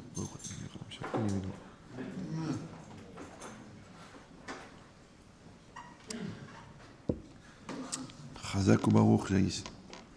Donc c'est quoi l'idée? C'est que on a dit que les étapes sont nécessaires et le lien entre les étapes est nécessaire. Donc quand on coupe le lien entre les étapes, regardez ce qui est marqué dans le Messiat Yesharim, à un autre endroit. Parce qu'il y a une halakha bizarre dans la Torah, c'est qu'un roi, quand il est nommé roi, alors on doit lui donner un Sefer Torah qu'il doit garder tout le temps avec lui. D'accord? Alors la Gemara, elle pose la question, elle dit, mais je comprends pas, quand on dit qu'il doit le garder tout le temps avec lui, parce qu'il est marqué Katavlo et Mishneh à Torah Azot, on lui écrira ce livre-là, ce Sefer Torah, Ve'aitaimo, il sera avec lui, Ve'karabo kol yemei chayav. Ouais, et il lira dedans tous les jours de sa vie. Les ma'an ilma leirat et Hashem Elokav, afin qu'il apprenne à craindre Dieu. D'accord? C'est-à-dire que le roi, c'est un responsable. D'accord? Donc il doit prendre beaucoup de décisions. Maintenant, lui, perpétuellement, il doit garder à l'esprit la relation avec Hachem et sa responsabilité, son rôle. Maintenant, quand on entend que des gens qui sont responsables d'un État, ouais, qui sont premiers magistrats de France, qui sont déjà avec quelqu'un avec qui ils ne sont pas mariés, et qui se permettent d'aller de l'autre côté en scooter pour aller voir quelqu'un d'autre pour faire des bêtises, et qui se font prendre en photo mesquine, ouais. Est-ce que tu dis, est-ce que ça valait le coup d'en faire un fromage? C'est pas grave. C'est une fondue. Ouais. Mais c'est que des gens qui ont l'arme atomique, là-bas, dans le pays le plus puissant du monde, ils ont été mis à 4 pattes par une secrétaire. Bon, elle était feuge, mais quand même. Ouais. Ça veut dire quoi? Tu te dis, mais c'est ça les hommes de responsabilité. C'est ça les gens qui tiennent le destin du monde entre eux. Alors c'est ce qui est marqué ici. Le roi, il est roi d'Israël, il est chacham, il est tzaddik. Mais on va lui donner un Sefer Torah pour qu'il étudie tous les jours. Pourquoi? Parce que la Torah, elle est référence. D'accord? Tu fais référence, tu fais référence, tu fais référence, tu fais référence, tu fais référence. Si tu dis, mais je suis intelligent, pas de référence. Tu dis, mais je me débrouille tout seul, pas de référence. Tu dis, mais qui est au-dessus de moi? Pas de référence. Mais vous êtes tous mes sujets, pas de référence. Il est dangereux celui-là. À tel point qu'il doit garder le Sefer Torah avec lui et qu'il doit étudier dedans, que la Gemara, elle pose la question. Elle dit, mais la Gemara dans Sanhedrin, Dafka Falef Amoudbet, pour ceux qui vont aller vérifier ce soir. Il dit, Salkadata afilu bebetakisi bebetamechat. La Gemara, elle pose la question, mais quand on dit qu'il doit le garder tout le temps avec lui, est-ce que c'est même dans les toilettes et dans la salle de bain? Maintenant, vous, qui êtes des gens, Baruch Hashem, extrêmement impliqués dans la religion, qu'est-ce que vous pensez, l'Alaha? On a le droit de rentrer un Sefer Torah aux toilettes? Oui, non? N'hésitez pas, on est entre nous. Oui, non? Vous êtes sûr? Là, c'est marqué dans la Gemara. Oh, c'est grave. La Gemara dit non. Elle dit Aïta Imo. Ouais. Quand c'est marqué, il doit être avec lui. Bimkom chez Yachol Lilmod. Il n'a le droit de rentrer dans le Sefer Torah que dans un endroit où on n'a pas le droit, on a le droit d'étudier la Torah. Et étant donné qu'on n'a pas le droit d'étudier la Torah dans des endroits où on se dénude, donc c'est pour ça qu'il ne rentre pas. Mais sinon, il aurait rentré le Sefer Torah. Maintenant, même l'idée qu'on a pu penser qu'il aurait pu rentrer le Sefer Torah, elle est quand même bizarre, non? Oui, non? Même la question. Oui? C'est comme si tu dis, tiens, au fait, on n'a pas un local pour faire la synagogue ce Shabbat à Jouan-les-Pins, alors on va prendre une boîte de striptease. Bon, les filles sont sorties, hein, mais bon, on va faire la prière là-bas. Je dis, non, pourquoi? Non, bah quoi, monsieur le rabbin? Faut être ouvert, qu'est-ce qu'il y a? Bon, au moins, on peut dire qu'on mettra à nu la Torah. On va pas mettre une synagogue dans une boîte de striptease. Bah écoute, en plus, elle appartient à un feuge, il paraît qu'il y a une mezouza. Tu peux pas, c'est pas compatible. Quand même, pourquoi? pour ça qu'il y a une halakha incroyable, que j'ai l'impression que vous ne connaissez pas. Si quelqu'un, il est aux toilettes, on va dire un garçon par exemple, hein, et qu'il a une certaine idée de ce qu'il pourrait faire aux toilettes, un genre d'activité, imaginez qu'on peut faire aux toilettes, mais qui n'est pas permise par la Torah. Imaginez qu'est-ce qu'on peut faire aux toilettes, des tartes aux pommes, et que la pulsion elle est très forte, et qu'il n'arrive pas à s'en débarrasser, et qu'il sent vraiment qu'il va faire la chose, qui est très grave. Alors c'est marqué dans la halakha qu'il a même le droit de dire des psukim, avec le nom d'Hachem, pour se violenter et s'obliger à se maîtriser et à sortir des toilettes sans faire la verre. C'est-à-dire combien Hachem, il nous aime, et combien Hachem, il a renoncé à son kavod pour qu'on ne fasse pas des avérotes. Et c'est l'halakha. Hein. C'est pas style une ambiance, une chassidoute. Non, c'est l'halakha. C'est beau. Ben, c'est exactement pareil. Pourquoi c'est comme ça? Alors regardez ce qu'il dit le Messiat Yesharim. Nimtza, il se trouve, chez Kemo Sherov Idbonen ou Aderech Liknot Ayira Atmidit. Le fait de réfléchir beaucoup, c'est ce qui permet d'atteindre Ira Atmidit. C'est quoi? C'est la crainte perpétuelle. C'est quoi la crainte? C'est quoi la crainte? La crainte, c'est pas la peur, c'est pas la panique. La crainte, c'est un niveau de conscience exacerbé et permanent de la présence d'Hachem. Je parle même pas de l'existence, je parle de la présence. Et si quelqu'un va dire « Oui, mais on ne peut pas tout le temps être concentré, on n'est pas des religieux », je t'explique. Même si tu n'es pas religieux, au moins tu es cohérent. Tu vois, quand tu es marié, tu sors de la roupa. Maintenant, tu es marié.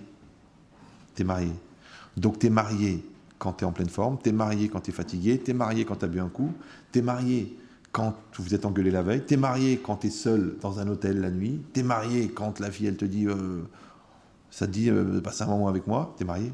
Donc, le statut de marié, il est perpétuel et permanent dans ta conscience d'homme marié depuis que tu es sorti de la roupa.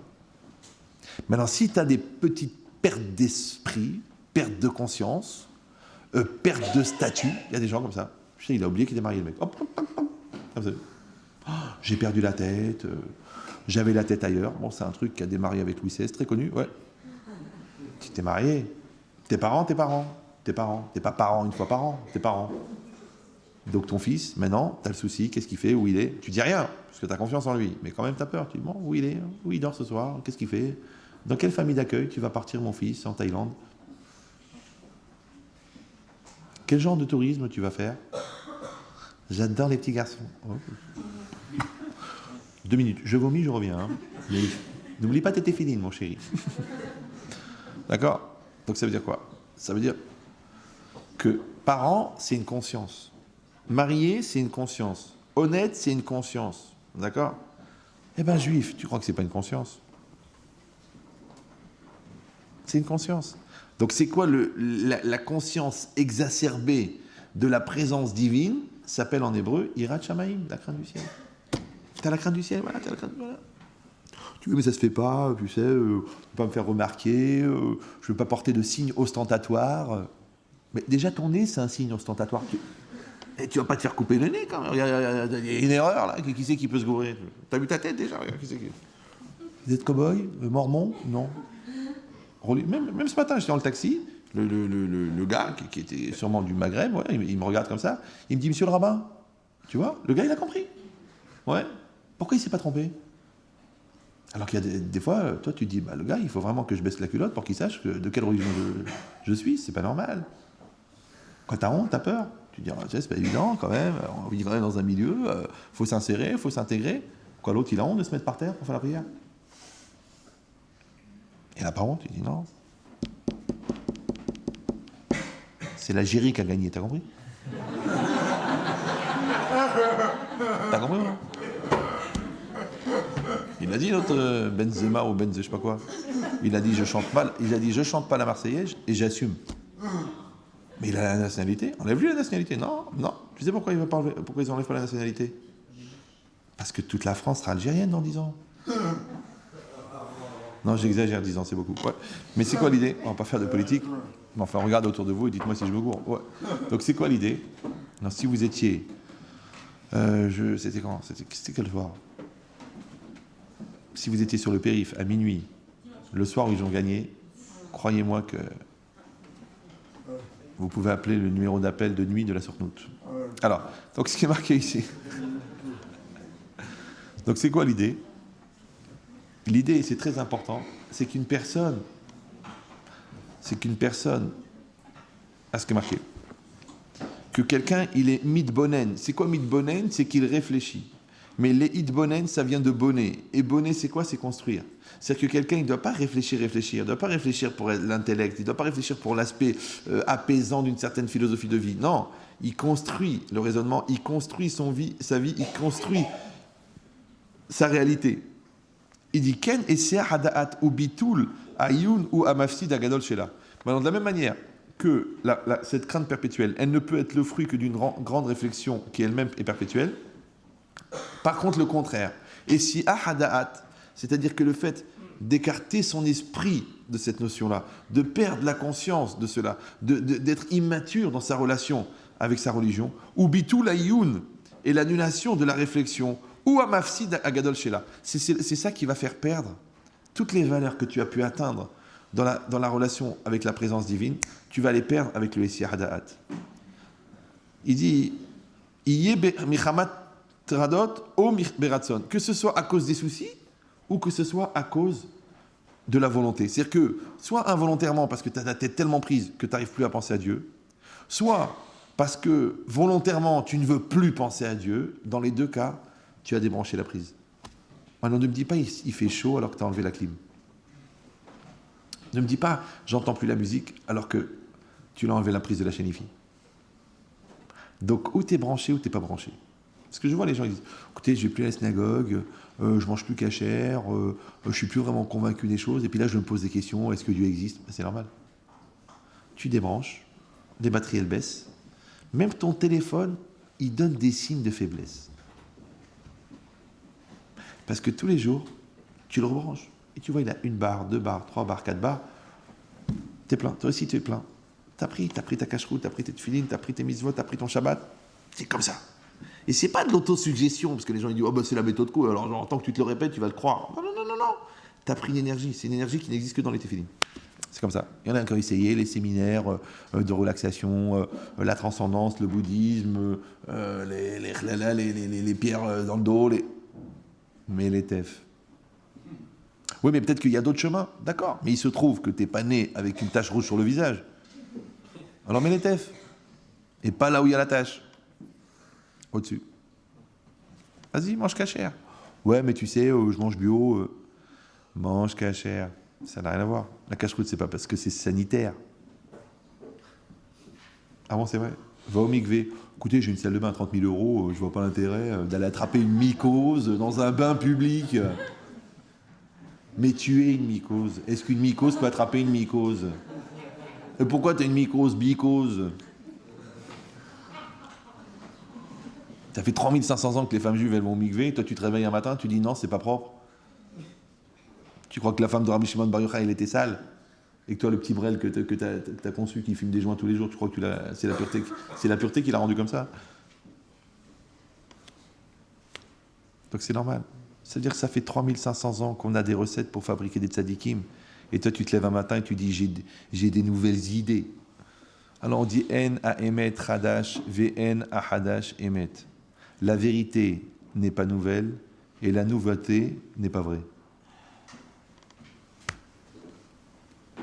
Mais tu dis c'est bien le changement, c'est bien le libéralisme, c'est bien le renouveau, c'est bien nouvel avenir, avenir du judaïsme, nouvelle vision, nouvelle approche, nouvelle orthodoxie. On n'a pas besoin de nouveau. On a un truc qui marche depuis 3500 ans. Ça marche, ça fonctionne.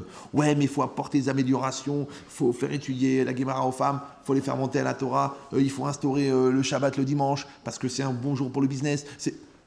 Ça fait 3500 ans que ça marche. Ça te plaît pas, tu n'es pas obligé. On n'est même pas obligé de faire du prosélytisme parmi nous. Tu as libre arbitre. Tu veux transgresser Shabbat? Bessimcha. Tu veux épouser d'autre côté de la barrière?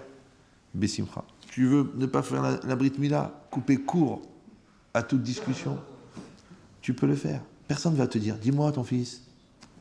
C'est fait? Personne ne va te le faire. Personne ne va te le dire. Tu veux coucher avec une femme mariée et fabriquer un petit mamzer. Ouais, tu as le droit de le faire. Qui va t'empêcher? Oh, mais tu sais, moi, je suis pas religieux. Mais qui c'est qui va venir voir le rabbin? C'est pas toi pour dire, écoutez, j'ai un fils mamzer. C'est l'enfant qui va venir, qui va dire, attendez, alors quoi? Quoi, j'ai pas le droit de me marier avec n'importe qui? Je dis, va demander à ton père, qu'est-ce qu'il en pense? Demande à ta mère. Ils sont fous, les gens. Ils sont fous. Mais t'as envie de délirer, mais délire. Mais tu engages tes enfants dans le délire. C'est comme si le gars, il veut sauter de la tour Eiffel, il prend la main du mec à côté. Oh, le mec, il dit, oh là là là là là là là là, zizi, mais tiens, ça me fera une vidéo pour YouTube. D'accord? Mais tu prends la main de toute la famille, tu dis, allez, on y va. Non, non, non, papa, tu veux y aller, vas-y. Hein. Même les enfants de Korach, ils n'ont pas suivi. Et lui est en train de brûler, il leur a dit, c'est ça le kibbutz d'Avraham. Ben, c'est exactement pareil. Ça veut dire quoi? Ça veut dire que Kol Essi Ahdaat, le fait de couper son esprit, le fait de ne pas garder en tête, de ne pas travailler, cette logique-là de garder sa conscience juive intacte, c'est ce qui fait que la personne, elle perd le contact et elle perd toutes les valeurs et toutes les qualités qu'elle a pu atteindre avant. Pourquoi? Parce qu'il a dit à propos du roi, quand c'est marqué Ve'aya imo ve'karabo kol chayav, il sera avec lui, ce Sefer Torah, et il étudiera de temps tous les jours de sa vie. C'est pour ça qu'un juif, il doit étudier la Torah tous les jours.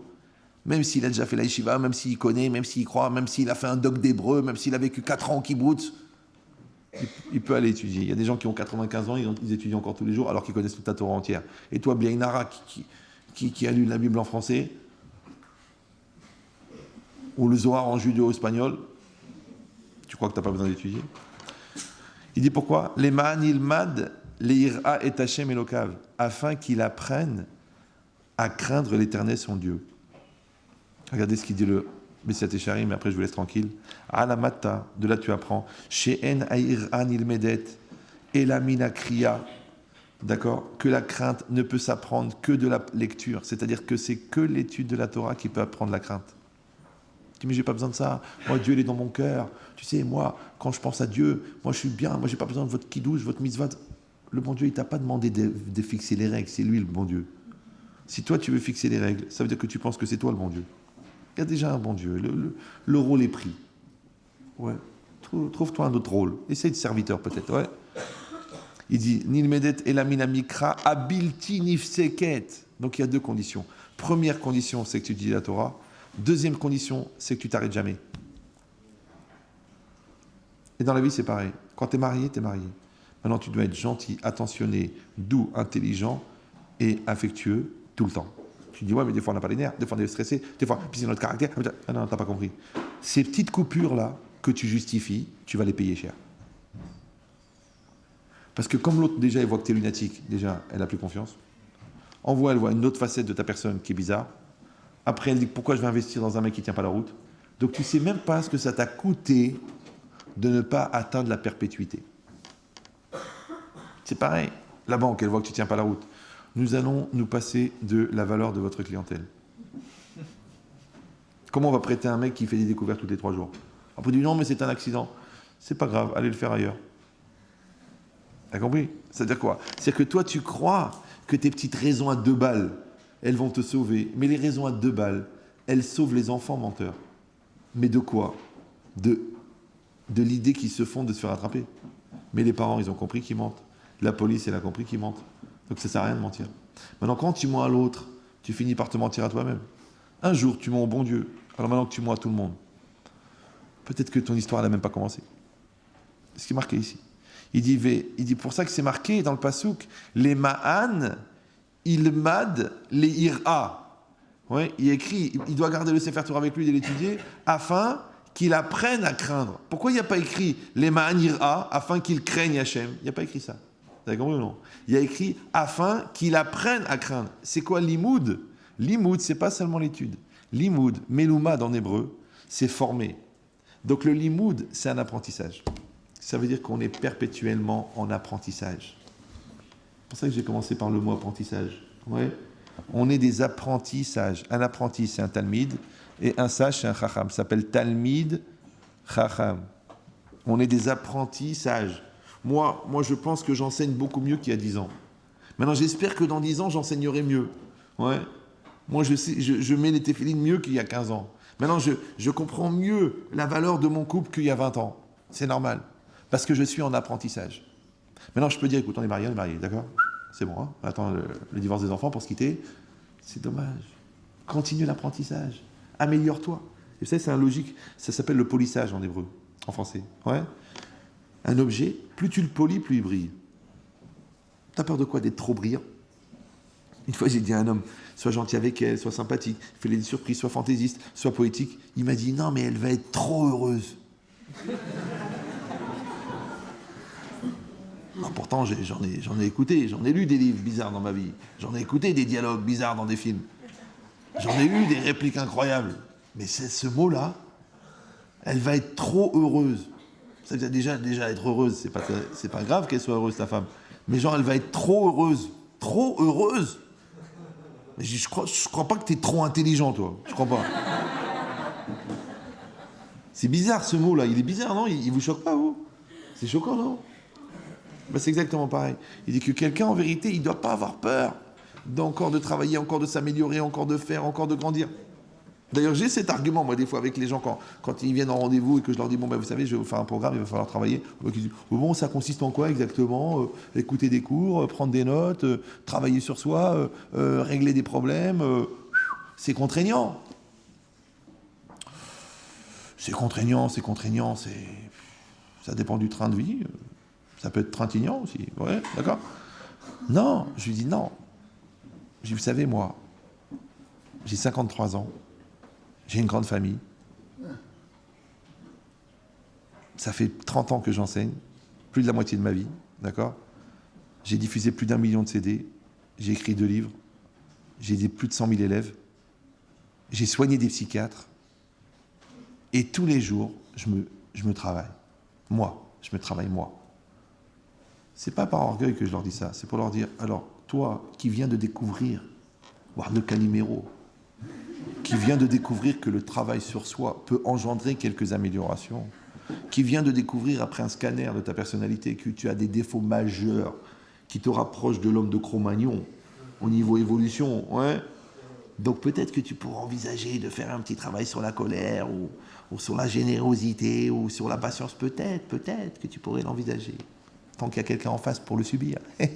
D'accord? C'est-à-dire que les gens, ils vont divorcer par paresse. Oui, ils vont ne pas s'occuper de leurs enfants par lourdeur. Ils ne vont pas se sauver eux-mêmes, oui, par bêtise. Ils vont rater des opportunités par manque de réactivité. Tu te rends compte quand tu vois que la vie, comment elle pourrait être magnifique si tu avais eu les informations avant et si tu en avais tenu compte au bon moment. Maintenant, comment on appelle cette disposition d'esprit et cette disposition de vie qui fait que tu ne rates pas les opportunités, que tu es présent, que tu es dans ta réalité? Ça s'appelle, c'est ça. Ça s'appelle le mouvement.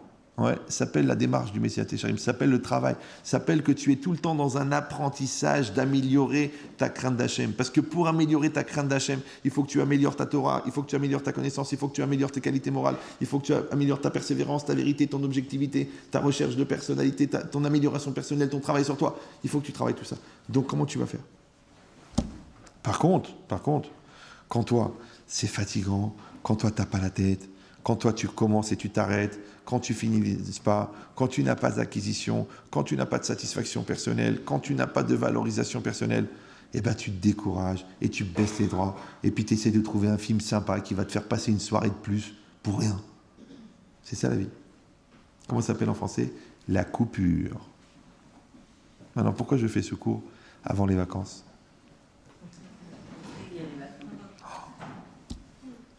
Vous savez qu'en français, vacances, ça vient du mot vacant. Le poste est vacant. Ouais. Vacances, ça veut dire qu'il n'y a personne qui tient ce poste. Le poste, il est vide. D'accord? Maintenant, l'esprit d'un juif ne peut jamais être vacant. La vie d'un juif ne peut jamais être vacant. La vie d'un homme responsable ne peut jamais être vacant. La vie d'un père ne peut jamais être vacant. Et c'est pas vacant. Ah, comment on va faire? Il y a des vacances. Donc ça veut dire que c'est un rythme différent. Ouais. Tes enfants, tu les vois 10 minutes chaque soir. Maintenant là, tu peux les voir 8 heures par jour. Tu as le droit de les emmener marcher avec toi à la montagne, tu as le droit de leur montrer la mer, tu as le droit de leur raconter ta vie, tu as le droit de les prendre sur les plages de Deauville et leur expliquer l'importance des choses. Tu as le droit de faire ça. Tu dis non, je les mets au club, ils sont bien au baby club. Et moi, je suis bien, je fais au poker toute la nuit. Et ma femme, elle se bronze. Et grâce à Dieu, on a passé des vacances super. Vraiment, on a des vacances super. C'est une grave maladie, ça s'appelle Coco. D'accord. Les vacances, c'est ça, c'est un autre rythme. Pour te rapprocher de ta femme, pour te rapprocher de tes enfants, il faut profiter. C'est pareil, vous avez la possibilité, vous allez sur Internet, vous téléchargez des cours, vous prenez sur l'application iPhone Rav Ben Chetrit, vous prenez des cours. Vous en avez ici, ouais, vous pouvez les acheter, tout est à 50% ce soir. Ouais, c'est pas pour faire des soldes, c'est parce que je veux pas que vous partiez sans rien. Moi, au Hachem, les gens ils m'appellent, me disent, ah Ben Chetrit, vous savez, j'étais à Natania, toutes les vacances, j'avais mon petit cours, j'avais mon petit truc, c'est bien. Ça veut dire que, ne pas écouter tous les jours, c'est dangereux, ça fait une overdose, ouais. Mais tu prends un cours par semaine, tu l'écoutes bien. Peut-être même tu dis, tiens, ce mois-ci, je vais écouter un seul cours. Je vais prendre le cours sur, je sais pas, le respect de soi, je vais bien l'écouter, je vais prendre des notes, d'accord, et je vais le décortiquer en étapes, et chaque jour, je vais travailler sur une étape. Et là, tu vas te rendre compte de ce qu'il y a dans les cours. Parce que quand tu écoutes comme ça, c'est sympa, c'est bien. C'est marrant ce soir. Oh, il a tapé, là, oh, là, il est en forme, là. Oh non, là, il était un peu... On sentait que... C'est pas un spectacle, les enfants, là. Je vous le dirai le jour où ça sera marqué théâtre du populaire. D'accord ? Donc, je vous souhaite des bonnes vacances. D'accord ? Prenez des vacances d'évolution. Si vous allez en Israël, c'est bien d'aller à la plage. Prenez le temps d'aller prier au Kotel. Prenez le temps d'aller visiter Nishiva. Si vous pouvez passer quelques temps aussi, c'est bien aussi. Vous pouvez passer 3 semaines à Eilat et 1 semaine chez Ron Shaya. C'est pas grave. Il n'y aura pas de dire, Chazvé Shalom, je vais devenir religieux. Ça n'arrive pas qu'aux autres. Ouais. Faites attention à la cache-route que vous mangez. Ne dites pas on est en Israël, on est en Israël. Aval Zechazir. C'est du cochon.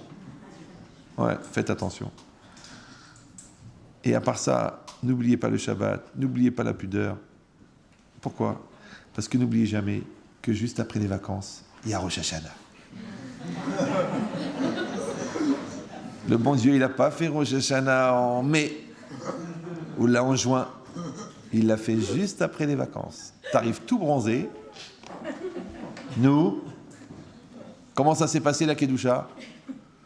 Peut-être qu'en fin de compte, toute l'année, tout le travail qu'on fait, tous les cours, toutes les énergies, tous les psukim, toutes les gmarottes, c'est juste pour savoir si au moment où tu vas partir en vacances, il va rester quelque chose, ou tu vas dire bon, ça a manqué l'ambiance. Oh, le cours nous a manqué, hein, au niveau ambiance, nous a manqué. Hein.